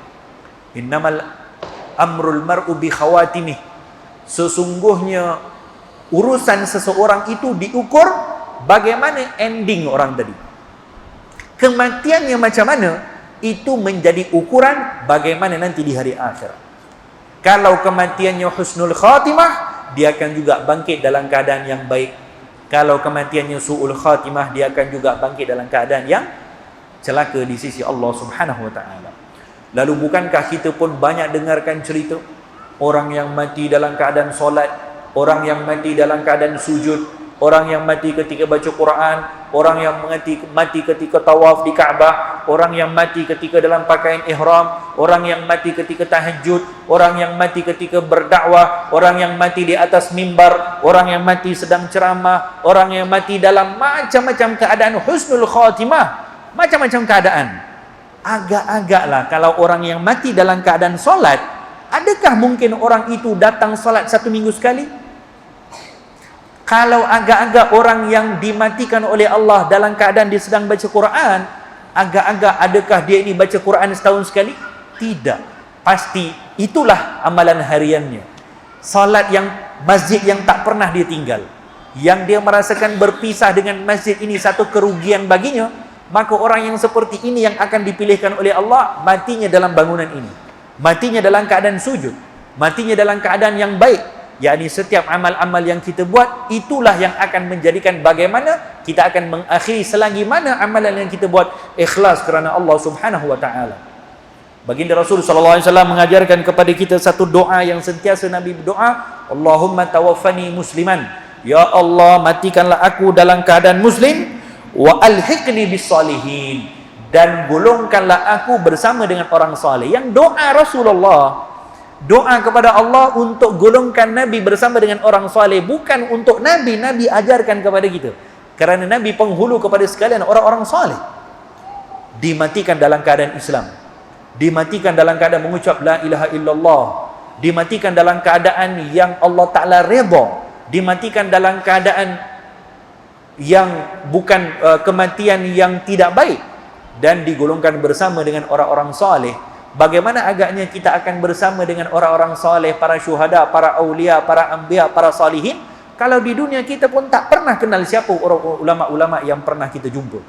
Kalau di dunia pun kita tak pernah datang ke majlis, bila mana datang para alim ulama di tempat kita. Berapa ramai majlis para alim ulama yang pernah kita duduk bersama dengan mereka, supaya kita mendapat bahagian daripada doa Nabi, wa alhiqni bis salihin, ya Allah golongkanlah aku bersama dengan orang soleh nanti di hari akhirat. Bagaimana kita akan bersama dengan mereka? Satu orang akan bersama dengan para ulama, para salihin, kalau di dunia dia tidak bersama dengan para ulama, para salihin di tempat-tempat yang baik, seumpama perkumpulan yang kita berkumpul pada malam ini. Hadirin hadirat yang dirahmati oleh Allah, bila datang ke tempat kita para alim ulama, maka kita tak boleh lagi berlambat kecuali berebut untuk datang duduk bersama-sama dengan mereka. Kerana turunnya rahmat Allah Subhanahu wa Ta'ala dalam perkumpulan-perkumpulan yang baik seperti majlis-majlis ini dan juga majlis-majlis yang lain, rahmat Allah Subhanahu wa Ta'ala yang akan Allah curahkan seperti mana banyaknya bilangan titisan air hujan, turunnya rahmat Allah Subhanahu wa Ta'ala. Di zaman Syekh Abdul Qadir Al-Jilani radhiyallahu anhu arda, satu orang lelaki yang hidup di kota Baghdad, di kampungnya Syekh Abdul Qadir Al-Jilani di Jailan, tapi dia pun tak pernah kenal Syekh Abdul Qadir Al-Jilani, tak pernah tahu adanya Syekh Abdul Qadir Al-Jilani. Yang mungkin dia pernah dengar-dengar macam tu, tapi tak pernah jadi pengikutnya, tak pernah pergi majlisnya. Walhasil orang ini orang yang terlalu jauh, walaupun duduk di tengah-tengah kota Baghdad yang subur dengan para alim ulama subur dengan para aulia, para salihin waktu itu. Satu hari lelaki ini dalam tidurnya, yang menjadi asbab untuk dia berubah, dalam tidurnya bermimpi Allah Subhanahu wa taala tunjukkan dalam mimpinya bagaimana dia ini ketika berdiri di tengah-tengah neraca pertimbangan amal baik dan amal buruk. Sedang berdiri dia, ditimbang amal baik, ditimbang amal buruk, akhirnya dia diputuskan oleh malaikat orang yang tak selamat, yakni masuk neraka. Ada malaikat yang menimbang amal baik ini bertanya kepada lelaki ini. Ini berlaku dalam mimpinya. Malaikat yang timbang perkara baik ini bertanya kepada lelaki ini, ada tak lagi apa-apa amal baik yang pernah kau buat? Dia pun kata, dah tak ada dah. Ada tak pernah majlis-majlis baik yang kamu pernah ikut? Tak ada juga. Ada tak orang-orang baik yang kamu pernah suhbah, yakni kamu pernah bergaul dengan dia? Tak ada juga. Ya kalau tak pun, ada tak wajah orang-orang baik yang pernah kamu lihat? Setidak-tidaknya ada tak wajah orang-orang salihin yang pernah mata engkau melihat kepada wajah orang salihin? Tak ada juga. Maka katanya, engkau tak selamat. Lelaki ini bagi tahu, ada satu kali di tempat aku di Baghdad, aku ketika buka pintu rumah, ada satu rombongan kuda yang lalu di hadapan rumah. Dan aku tak perasan siapa yang lalu, kecuali aku perasan setelah rombongan berkuda tadi melepasi rumah aku. Ketika aku buka pintu, aku pun tak perasan siapa yang lalu. Cuma aku nampak daripada belakang debu-debu pasir yang naik daripada tanah, hasil daripada pijakan kuda yang rombongan tadi. Maka aku bertanya kepada jiran aku, ini rombongan siapa ni lalu? Kata jiran aku, ini rombongannya Syekh Abdul Qadir Al-Jilani. Kata lelaki itu, aku pernah melihat debu pasir yang keluar daripada rombongannya Syekh Abdul Qadir Al-Jilani. Kata malaikat, itu sudah cukup untuk kamu selamat. Jangankan melihatnya wajah orang saleh, yakni ada asar, kesan daripada apa yang ditinggalkan orang saleh, sudah cukup untuk kamu selamat. Maksudnya di sini, jangan kita memadai macam tu, itu jadi sebab untuk dia dibukakan jalan hidayah oleh Allah. Yakni kalaulah mengikut jejak langkah tapak kakinya orang saleh, para aulia, para ulama, orang-orang baik ini, demikian diselamatkan oleh Allah Subhanahu wa taala, bagaimana kalau diduduk dalam majlis? Bagaimana kalau datang para ulama-ulama di tempatnya dia berebut untuk datang? Bagaimana rahmat yang akan dicurahkan oleh Allah Subhanahu wa taala yang akan menyebabkan berjaya nanti di hari akhirat. Oleh yang demikian hadirin hadirat yang dirahmati oleh Allah, mudah-mudahan setiap daripada apa yang kita pelajari, apa yang kita yakin, apa yang kita tahu akan berlaku kepada kita nanti di hari akhirat, menyebabkan kita lebih takut kepada Allah Subhanahu wa taala, menyebabkan setiap peluang yang ada di depan kita, kita hargai. Kerana akan datang kepada kita satu masa yang tidak ada manfaat waktu lapang kepada kita lagi, tidak ada manfaat harta yang kita miliki, tidak ada manfaat kesihatan yang kita miliki, kecuali waktu yang kita miliki sekarang. Inilah masa untuk kita gunakan untuk mendapat peluang taat kepada perintah Allah Subhanahu wa taala. Mudah-mudahan Allah Subhanahu wa taala merahmati kita punya perhimpunan.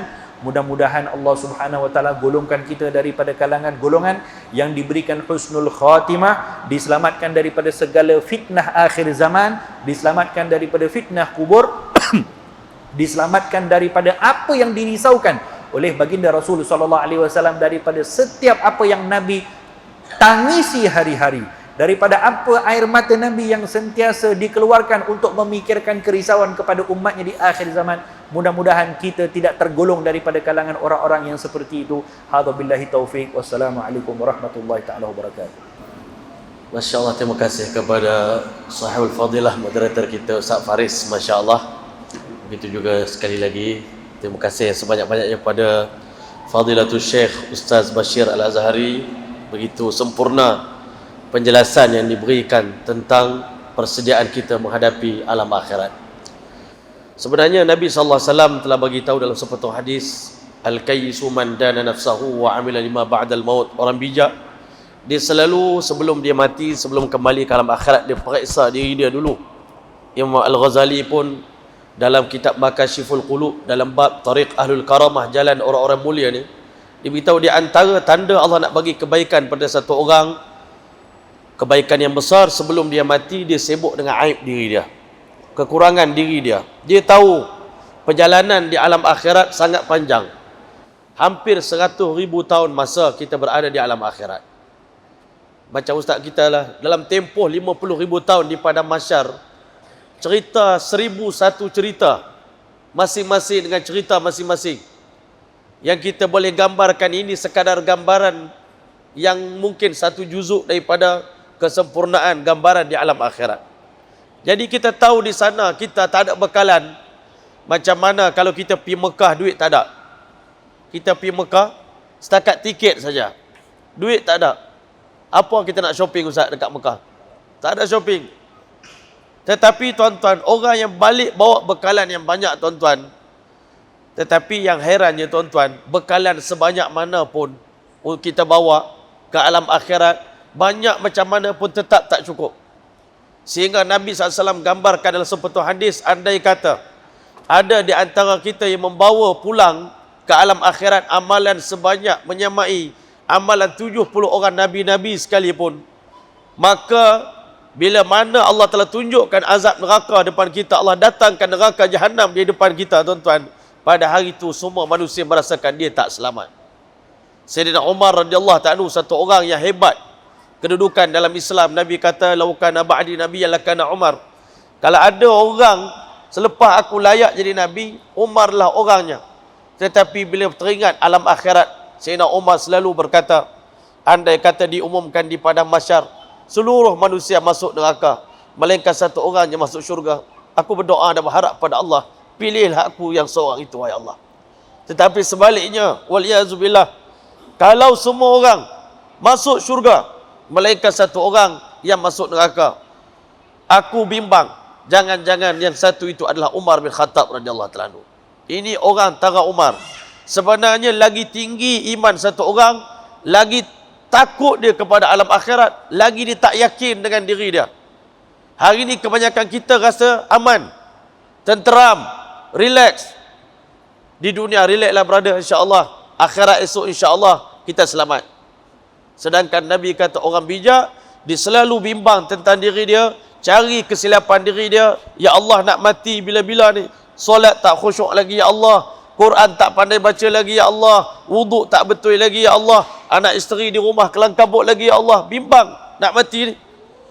Wa amila lima ba'dal maut, persediaan untuk amal selepas mati, dia buat. Takut nanti di sana kita kekurangan amalan, nak minta dengan siapa, tak ada siapa nak bagi kepada kita di padang mahsyar nanti. Mak pun tak nak tolong kita, abang tak nak tolong kita, siapa pun tak nak tolong kita. Tapi sebaliknya kata Nabi, wal ajiz, orang yang lemah di kalangan umat aku, yang lemah pemikiran dia, yang tak faham, man atba'a nafsahu hawaha, hidup di dunia ikut hawa nafsu, wa tamanna 'ala Allahil amani, tetapi dia meletak harapan insya-Allah balik esok kita selamat. Selalu saya habaq kata, orang yang dah tahu nak kembali ke alam akhirat tapi dia tak buat persediaan, sama macam orang tak erti berenang, tak erti menyelam, tiba-tiba dia ikut orang pergi tengah laut, orang kata terjun, dia terjun. Dia tak erti berenang, tak erti menyelam. Macam tadi nak selamatkan drone, tak erti menyelam, tak erti berenang, pakat terjun macam tu je, menonong saja masuk. Tuan-tuan rahmati oleh Allah, agak-agaknya apa berlaku di sana tuan-tuan. Tempoh kita berada di padang mahsyar ini 50,000 sanah, 50,000 tahun. Bahkan dalam hadis Nabi beritahu sampai dalam kitab Makashiful Qulub saya baca tadi, dia kata 100 tahun sampai di padang mahsyar tu Allah tak bercakap lagi dengan kita tuan-tuan. 100 tahun. 100 tahun lagi kita dalam keadaan nak menyesuaikan diri dengan kelang kabut. 100 tahun lagi, 300 tahun belum bermula lagi hisap tuan-tuan. Saya pernah pergi ke penjara Sungai Buloh tuan-tuan. Saya jumpa dengan sekumpulan remaja yang terlibat dengan kes bunuh. Dia kata kami diduduk dalam penjara ni 2 tahun belum start lagi bicara untuk kami. Itu baru dah lama dah tuan-tuan. Jadi kita di sana dah confirm kita akan ditanya oleh Allah Ta'ala. Jadi sebab itu antara persediaan kita nak balik, walaupun persediaan banyak mana pun tak cukup, banyak benda yang kita nak buat, terlalu banyak, masa singkat, persediaan banyak. Yang pertama sekali tuan-tuan, bila saya baca ayat yauma taral mu'minina wal mu'minat, hari di mana kamu lihat wanita mukmin dan wanita mukminah nuruhum yas'a. Di antara keperluan kita di alam akhirat nanti, kita sangat perlukan nur, cahaya. Sebab alam akhirat ni terlalu gelap. Ulama kata nak tengok tapak tangan sendiri pun tak nampak. Jadi perlukan lampu nak berjalan di tengah malam. Maka cahaya yang paling terang yang kita nak cari di dunia ni adalah cahaya keimanan. Iman kena diusahakan. Hari-hari kena cerita kebesaran Allah, menafikan makhluk, mengisbatkan Allah Ta'ala.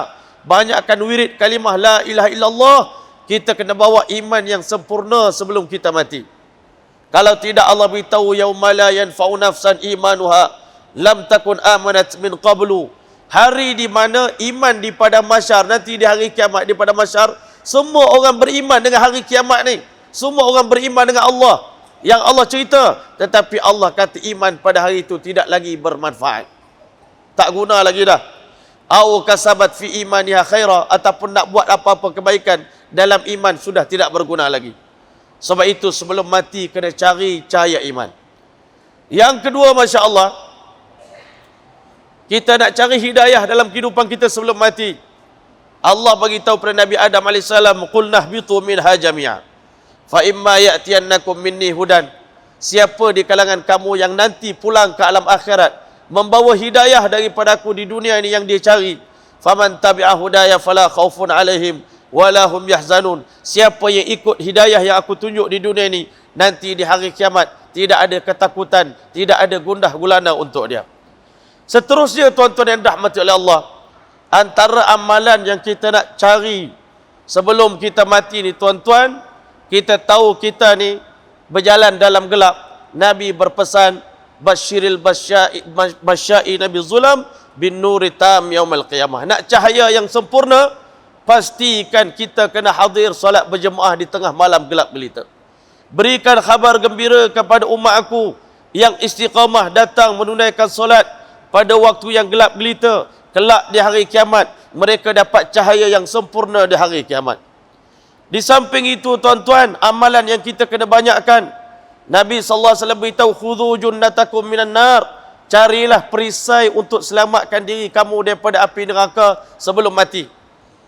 Apa dia perisai kita? Qulu subhanallah, alhamdulillah, la ilaha illallah, Allahu akbar. Banyak mengucapkan tasbih ini, tuan-tuan. Semudah-mudahan Allah pelihara kita daripada api neraka. Di antara benda yang kita kena waspada di hari kiamat nanti, orang-orang yang berlaku curang, dia pecah amanah di dunia ni, tuan-tuan. Kita jangan rasa kecil. Benda-benda yang kadang-kadang kita anggap benda tu remeh, tuan-tuan. Kita ambil harta masyarakat, kita ambil harta orang ramai, harta balai raya, harta masjid, kita bawa balik ke rumah kita. Jangan, tuan-tuan, Masya Allah. Kan? Allah Subhanahu wa taala beritahu, "Wa may yaghlul ya'ti bima ghalla yaumal qiyamah." Siapa yang berlaku curang dalam tindakan dia, amanah yang diberikan kepada dia, nanti di hari kiamat Allah kalungkan di leher kita ni barang-barang yang kita curi, barang yang kita bawa balik tanpa izin, barang-barang yang kita ambil daripada harta orang ramai, tuan-tuan. Tadi Ustaz sebut tentang hutang. Masya Allah, jangan balik dalam keadaan di rumah kita, jangan mati dalam keadaan di rumah kita ada satu benda yang bukan milik kita yang kita bawa balik ke rumah kita. Tidak kita bertanggungjawab. Nabi beritahu nanti di hari kiamat, orang yang menzalimi saudara dia, dia ambil tanah orang tanpa hak dia, walau sejengkal, tuan-tuan, nanti di hari kiamat Allah suruh dia korek tanah itu dan Allah himpunkan, Allah kalungkan di leher dia, tuan-tuan. Nak beritahu, inilah tanah yang kamu curi, yang kamu rompak, yang kamu rampas daripada harta milik orang dulu di dunia, tuan-tuan. Tidak semudah itu. Sebab itu Nabi pesan lagi, ittaqun nar walau bisyiqqi tamrah. Takutlah kamu kepada api neraka walau dengan bersedekah sebelah biji korma pun, lakukanlah supaya nak selamatkan diri kamu di alam akhirat. Jangan pandang kecil. Semua amal soleh yang kita buat pada hari ini ada nilainya, macam Ustaz beritahu dia nanti di hari kiamat. Tetapi hebatnya Allah ni, dia nak masukkan kita ke dalam syurga, dia akan pilih daripada amal kita mana yang paling disuka, walau kecil, boleh jadi sebab itu dimasukkan kita ke dalam syurga Allah Subhanahu wa taala. Nanti Nabi cerita di hari kiamat terdapat satu orang hamba. Dia ni tak ada apa amal kebaikan yang baik, semua jahat belaka. tiba-tiba Allah Ta'ala beritahu kamu pergi ke mizan, pergi timbang amalan kamu, ambil kertas ini, di atas kertas ini tertulis kalimah la ilaha illallah Muhammadur Rasulullah. Dia kata, wahai Allah, dengan dosa saya yang bertimbun ini, dengan kertas keping ni apa boleh buat? Nabi SAW beritahu, Allah kata perintah pergilah. Timbangkan tuan-tuan, kalimah la ilaha illallah ni, bila diletak saja kertas itu di atas neraca, tiba-tiba Masya Allah, neraca belah kebaikan terus turun, dan neraca tentang keburukan telah naik tuan-tuan. Lebih berat tuan-tuan. Nak beritahu kepada kita, kalimah ini sangat besar untuk menyelamatkan kita di alam akhirat. Banyakkan wirid kalimah ini. Kalau boleh setiap hari ratusan, ribuan kita wirid kalimah thayyibah la ilaha illallah. Antara benda yang penting sebelum kita mati, nak banyak berselawat kepada baginda sallallahu alaihi wasallam. Inna awlan nas bi syafaati yaumil qiyamah. Orang yang paling istimewa, yang paling mendapat keutamaan, priority untuk diberikan syafaat oleh Rasulullah nanti di hari kiamat, aktsaruhum alaiya salatan. Orang yang paling banyak berselawat kepada baginda sallallahu alaihi wasallam di muka bumi ini. Sebab itu jangan takut. Orang Melayu kita habis mayang, salam sambil salam selawat pada Nabi, nak azan selawat pada Nabi, anak lahir selawat pada Nabi, hari Maulidur Rasul. Kita buat ini tuan-tuan, mudah-mudahan berkat selawat pada Nabi, Allah terima syafaat untuk kita tuan-tuan. Hadirin yang dirahmati oleh Allah, antara amalan yang kita nak buat lagi, banyak amalan ini. Sab'atun yuzilluhumullahu fi zilli, nak dapat duduk bawah naungan arasy Allah Ta'ala. Allah pesan 7 amalan kena buat, 7 nak jadi 7 golongan. Yang pertama, Masya Allah, pemimpin yang adil. Imamun adilun, kalau kita jadi pemimpin, jadilah pemimpin yang baik. Mudah-mudahan kepimpinan kita menyelamatkan kita daripada api neraka. Yang kedua, syabun nasya'a fi ta'atillah, remaja yang korban masa muda dia taat perintah Allah Ta'ala walaupun nafsu dia nak buat benda-benda lain, korban kerana takut alam akhirat. Yang ketiga tuan-tuan, rajulun tasaddaqa biyamini, laki-laki yang bersedekah dengan tangan kanan tetapi tidak diketahui oleh tangan kiri. Hari ini tuan-tuan, kita bersedekah, kita masih tengok poket kita tuan-tuan, tengok color duit yang kita nak keluarkan. Kalau warna purple, kita masuk balik, sebab kita tak tahu kedahsyatan pada mahsyar. Kalau kita tahu tuan-tuan, kita akan jadi macam para sahabat. Sayyidina Abu Zar Al-Ghifari radhiyallahu ta'ala, satu hari datang orang nak berkhidmat, offer diri, saya nak jadi khadam pada Tuan, nak khidmat dengan Tuan. Boleh, mudah aja, tapi satu syarat. Setiap kali datang wakil daripada Nabi minta aku bayar zakat, bagi harta yang terbaik daripada yang aku ada untuk agama Allah Ta'ala. Itu saya janji.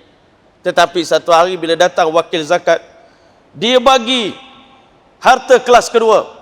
Unta yang sepatutnya yang paling layak untuk dibagi, dia tak bagi sebab dia kata mungkin Abu Zar perlukan kenderaan ini, aku bagi kelas kedua. Unta yang juga baik, cantik, muda, tetapi tak boleh ditunggangi, aku bagi dekat dia.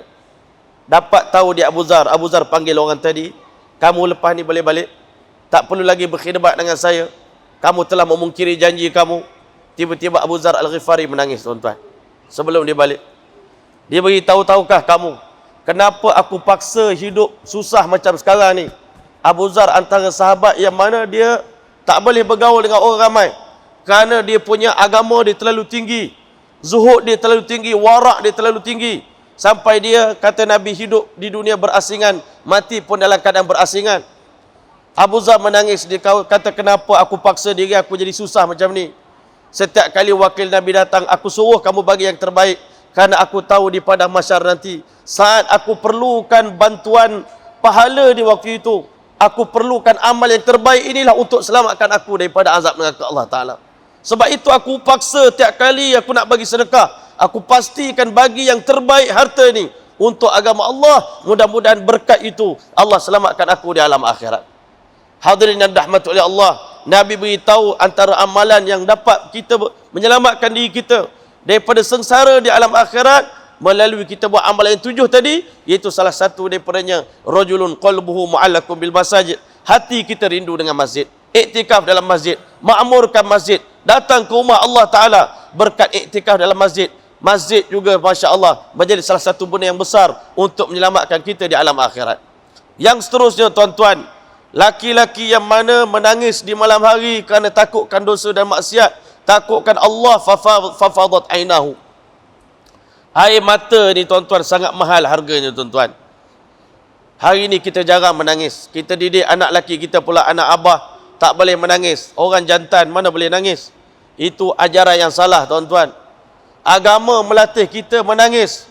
Banyak menangis. Kata Nabi SAW, kalau tak boleh menangis, fatabah kau buat-buat menangis. Sekarang ni payah kita nak cari doa-doa yang kita tengok, yang kita pohon ramai-ramai tuan-tuan, tak ada seorang pun yang menangis tuan-tuan. Sedangkan dua titisan yang paling Allah Ta'ala suka. Yang pertama, titisan air mata yang menangis kerana takut pada Allah Subhanahu Wa Ta'ala. Yang kedua, titisan darah yang gugur syahid di jalan Allah Ta'ala. Inilah titisan yang dapat memadam api neraka tuan-tuan. Nanti di hari kiamat, orang tak menangis di dunia, dia akan menangis di pada mahsyar. Pada hari itu dia akan menangis sampai buta mata dia. Allah bagi tahu pada hari di mana Allah umumkan satu orang masuk neraka tuan-tuan. Hari itu wa yauma ya'addu zalimu ala yadayhi. Pada hari di mana orang yang menzalimi diri dia, dia akan mamah jari dia tuan-tuan sampai kudung siku dia tuan-tuan, digigit jari, menyesal kenapa aku tak masuk syurga pada hari ini. Kenapa aku gagal masuk syurga pada hari ini? Pada hari itu dia akan mencela diri dia tuan-tuan. Ahli neraka ni satu je tabiat kita jangan tiru tuan-tuan. Ahli neraka selalu menyalahkan orang dalam kehidupan dia di dunia. Ini salah mak pak saya lah ni. Ini salah pemimpin lah ni. Ini salah mufti lah ni. Ustaz lah ni tak habaq kat kami. Ustaz pun dakwah pun tak hikmah pun dengan kami. Oh, salah juga. Lemah lembut pun salah lagi. Lembut sangat pun tak boleh. Keras sangat pun tak boleh. Semua salah orang. Last sekali tuan-tuan, salah iblis lah. Hujung-hujung sekali. Iblis lah. Masya Allah. Iblis nanti dia ada khutbah dia di pada masyarakat. Dah habis semua tuan-tuan masuk neraka, baru dia akan bagi khutbah. Pada hari itu tuan-tuan, syaitan kumpul semua manusia. Tuan-tuan diberitahu, wa qala syaitanu lamma qudil amr. Habis dah urusan hisab. 50,000 tahun kelas cerita tuan-tuan. Tak habis lagi masa kita.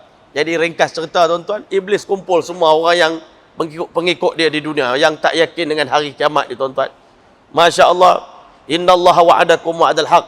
Janji Allah tentang alam akhirat, tentang agama, tentang benda-benda ni semuanya hak belaka. Semua betul belaka.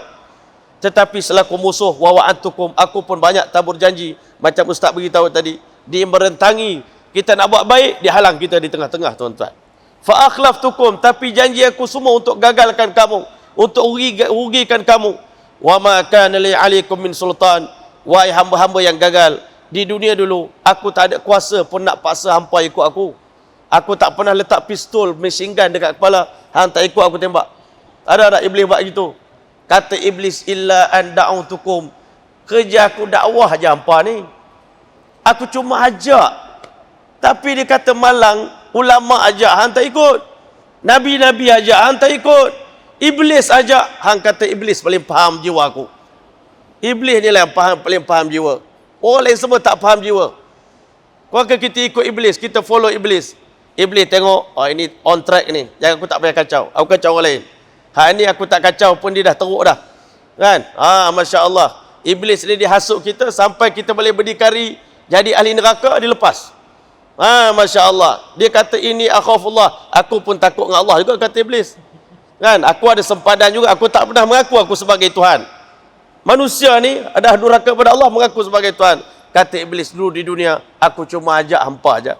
Fastajabtum li, tapi malang hampa semua terima dakwah aku. Fala talumuni, hari ni jangan cela aku nah. Jangan don't ever blame me nah. Jangan cela kat aku. Ma ana bimusrikhikum, hari ni aku tak boleh selamatkan diri aku daripada api neraka. Wa ma antum bimusrikhi, kamu pun tak boleh selamatkan diri kamu daripada api neraka. Maka kata iblis, sekarang ni kita tanggung masing-masing.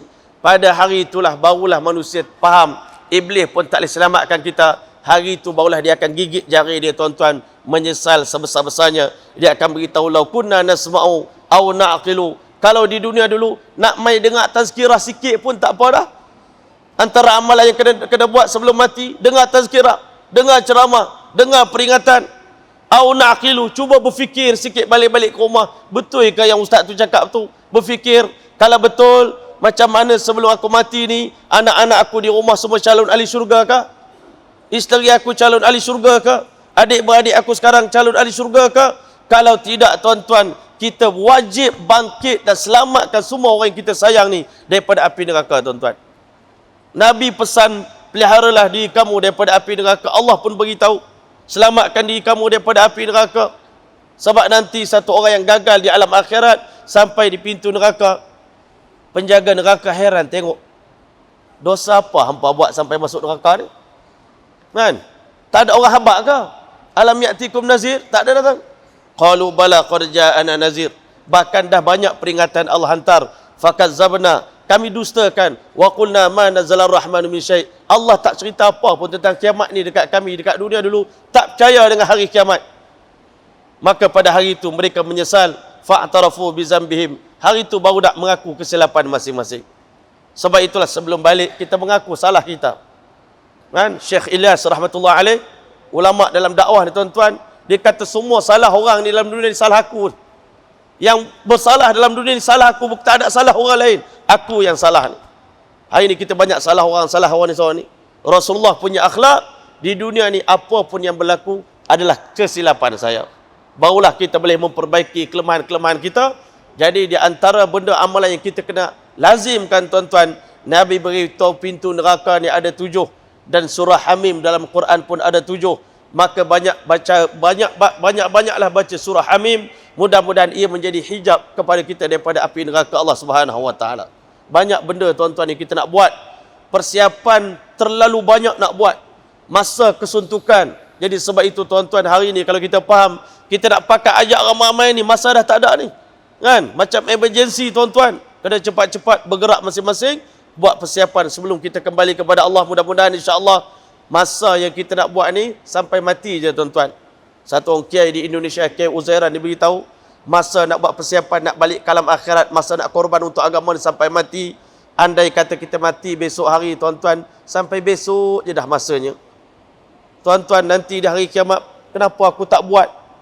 Sebab itu dalam kitab Makashiful Qulub juga menyebut, Imam Ghazali kata di antara benda yang paling banyak hamba menyesal nanti di hari kiamat, orang-orang soleh pun akan menyesal, iaitu kita bukan tak buat ibadat, tapi banyak kita buat ibadat dalam keadaan lalai tuan-tuan. Tak sedar. Kadang-kadang kita ibadat betul dah, gaya macam tepat sangat dah, tapi sebenarnya sikit lagi hati kita kena paling betul-betul kerana Allah Subhanahu wa taala, buat bukan kerana sebab-sebab yang lain. Tak ada, bukan sebab pujian, sanjungan, penghormatan manusia, tak ada. Betul-betul sebelum mati ni, amalan yang paling besar yang kita nak cari iaitu ikhlas kepada Allah Subhanahu wa taala. Sebab apa nanti di hari kiamat kita bimbang. Kata Nabi SAW, ada satu orang di prison buku catatan amal dia di depan Allah Taala. Allah ambil semua amal soleh, Allah lempak tuan-tuan. Allah dia kata, yang aku buat ni semua baik-baik semua. Malaikat pun kata, ya Allah, ni semua amal soleh yang kau buang. Allah kata, memang, tapi bukan kerana aku. Sebab itu saya kata, kita di samping buat persediaan diri sendiri, kita juga kena ada fixed deposit tuan-tuan, persediaan ke alam akhirat. Sebab apa saya ada orang cakap kat saya, Ustaz, kalau saya tak berdakwah tak apa ke Ustaz? Saya tak payah dakwah-dakwah, saya buat diri saya saja. Puasa saya, tahajud saya, umrah saya, tak payah ajak orang lain. Boleh ke? Saya kata boleh kalau abang confirm amalan abang 100% makbul. 100% Allah terima. Allah balik, dah confirm dah buku tu, memang syurga dah. Tuan-tuan, tak apalah, kita tak payah ajak orang. Tapi kalau kita tak yakin amalan kita ni Allah SWT terima, kita bimbang takut balik esok present buku, Allah kata aku terima 10% saja yang ikhlas, yang khusyuk. Yang tak khusyuk, tak ikhlas, semua aku tolak. Pada hari itu tuan-tuan nak cari pahala di mana? Tetapi ada satu orang manusia nanti di padang mahsyar, kata Nabi, bila dibagi buku catatan amal, dia kata, ya Allah, ni bukan buku saya ni. Sebab apa? Saya cuma buat haji sekali ya, tapi ini tulis 50 haji. Saya puasa sikit, puasa sunat tak banyak, tapi Masya Allah, ini pahala puasa sunat. Pahala saya bukan hafiz Quran, kenapa tulis ini saya hafiz Quran? Masya Allah. Maka tuan-tuan yang dirahmati oleh Allah, Allah kata buku kamu lah tu. Tapi bezanya di dunia dulu, kamu banyak ajak orang berdakwah. Jadi bila dengan berkat dakwah kamu dia berubah, pahala dia seumur hidup Allah masukkan dalam buku kamu. Pahala orang ni masuk dalam buku kamu. Lama-lama yang habis tadi tuan-tuan, semuanya jadi penuh balik. Alhamdulillah, kita kembali sebagai orang yang berjaya. Tetapi kita paling bimbang, Nabi kata, tanya pada sahabat, atadruna manil muflis? Tahukah kamu siapakah orang yang muflis di pada masyarakat nanti di kalangan umat aku ini? Sahabat Nabi kata, al-muflis indana man laysa lahu dinarun wala dirhamun. Orang muflis, bankrupt di sisi kami, orang yang mana dia tidak ada duit dinar dan dirham dalam poket dia. Kata Nabi SAW, bukan. Orang yang muflis di antara kita adalah satu orang yang nanti balik ke alam akhirat, bawa amalan begitu banyak, kalau ditutup gunung-gunung di dunia ini, tertutup dengan ibadah yang dia buat. Tetapi masa di dunia, mulut dia menyakiti orang, akhlak dia tak betul, dengan imam bergaduh, dengan jiran bergaduh, dengan isteri bergaduh, dengan anak bergaduh, semua orang kecil hati dengan dia. Maka akhirnya tuan-tuan, di hari kiamat, pahala-pahalanya dibagi-bagikan kepada orang yang disakiti, orang yang diambilkan haknya tuan-tuan oleh kita. Hari ini jangan ingat kita ambil hak orang, aku kuat, tak ada siapa boleh larang aku, tak ada siapa boleh lawan dengan aku. Nak lawan aku siap, lawan ni aku boleh. Tuan-tuan, di dunia kita selamat, tetapi di pada mahsyar, Allahu Akbar, pada hari itu nak bayar dengan apa tuan-tuan? Saya nak tutup saya punya tazkirah ni Ustaz dengan satu kisah tuan-tuan. Satu orang Arab Badui datang jumpa baginda sallallahu alaihi wasallam. Wahai Rasulullah, Arab Badui tadi kata, saya ada beberapa orang hamba yang memang kuat menipu, wahai Allah, wahai Rasulullah. Kuat menipu, kerja tak jujur. Saya sebagai majikan cukup geram dengan dia ni, saya rotan, saya denda mereka ni. Maka apa akan berlaku pada saya nanti di hari kiamat? Nabi SAW beritahu 3 keadaan berlaku kepada kamu. Seandainya pukulan kamu, denda kamu tu lebih ringan daripada kesalahan mereka, itu ihsan daripada kamu. Tetapi seandainya pukulan kamu, denda kamu bagi itu setimpal dengan kesalahan yang dia buat, itu adil. Sama-sama free, tak dapat apa-apa. Tetapi andai kata pukulan kamu, siapa ada anak murid, hati-hati tuan-tuan nak rotan anak murid. Kalau kita rotan mereka lebih daripada kesilapan diorang, tuan-tuan, Nabi SAW beritahu kamu akan menerima azabnya. Arab Badui tadi menangis, ya Rasulullah, kenapa macam tu? Mereka yang tipu saya. Saya ni majikan marahlah, rotan, denda. Kata Nabi SAW, tidakkah kamu baca ayat Quran? Wa nada'ul mawazinal qistal yaumil qiyamati fala tuzlamu nafsun syai'a wa in kana mithqala habatin min khardalin ataina biha wa kafa bina hasibi. Kami akan letakkan satu neraca yang sangat adil. Tak ada siapa pun akan dizalimi walau sebesar zarah. Nanti di hari kiamat, sebesar zarah biji sawi pun amal kebaikan dosa kamu bawa, ataina biha, kami datangkan dosa dan pahala itu di hari kiamat nanti, wa kafa bina hasibin. Arab Badui tadi kata, ya Rasulullah, kalau begini susahnya hisab, aku jadikan engkau sebagai saksi. Hari ini aku merdekakan semua hamba-hamba yang degil itu. Aku tak nak ada kena-mengena dengan mereka nanti di hari kiamat. Jadi sebab itu tuan-tuan, hisab ni benda yang sangat susah tuan-tuan. Sebab itulah Nabi dalam solat selalu berdoa, Allahumma hasibni hisaban yasira. Ya Allah, hisabkanlah aku hisab yang mudah. Kata Siti Aisyah, kenapa tuan baca begini wahai Rasulullah? Nabi kata, ya Aish, dengar sini baik-baik, fa innahu man nuqishal hisab uziba. Siapa yang Allah kata aku nak hisab orang ni sungguh-sungguh, maka tuan-tuan, kata Nabi, pasti dan pasti orang tadi akan dilemparkan ke dalam azab api neraka Allah Subhanahu Wa Taala. Sebab itulah inilah hari yang sangat besar. Jangan pandang ringan, jangan pandang enteng benda ni tuan-tuan.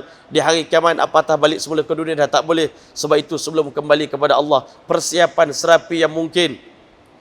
Tuan-tuan, kalau kita dah ada saman 50, polis saman kita tuan-tuan, berani kita tambah lagi? Saman yang dah ada 50 dah, tak banyak lagi. Berani nak tambah lagi 10 lagi tuan-tuan? Lah ni dosa kita yang duk catik lama ni, 40 tahun kita hidup ni. Dosa hak dulu pun tak habis lagi, kita nak taubat. Nak tambah lagi ke esok lusa nak mati ni? Tuan-tuan, itulah benda yang kita nak.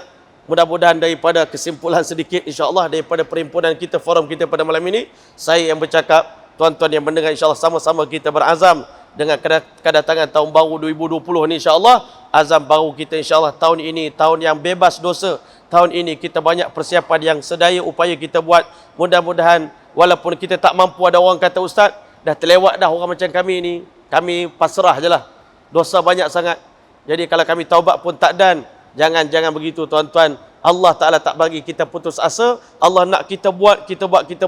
Tengah kita usaha tadi kita mati. Allah Ta'ala hitung kita sebagai orang yang berjaya, tuan-tuan. Sebab itu jangan pernah putus asa daripada rahmat Allah Ta'ala.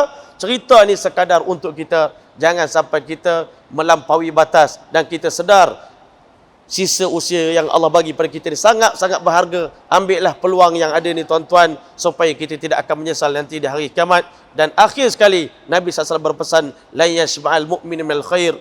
Orang beriman tak pernah kenyang buat baik, buat baik, buat baik, buat baik, hatta yakuna muntahahul jannah, sehingga akhirnya kesudahan terakhir destinasi dia adalah menuju surga Allah Subhanahu wa taala.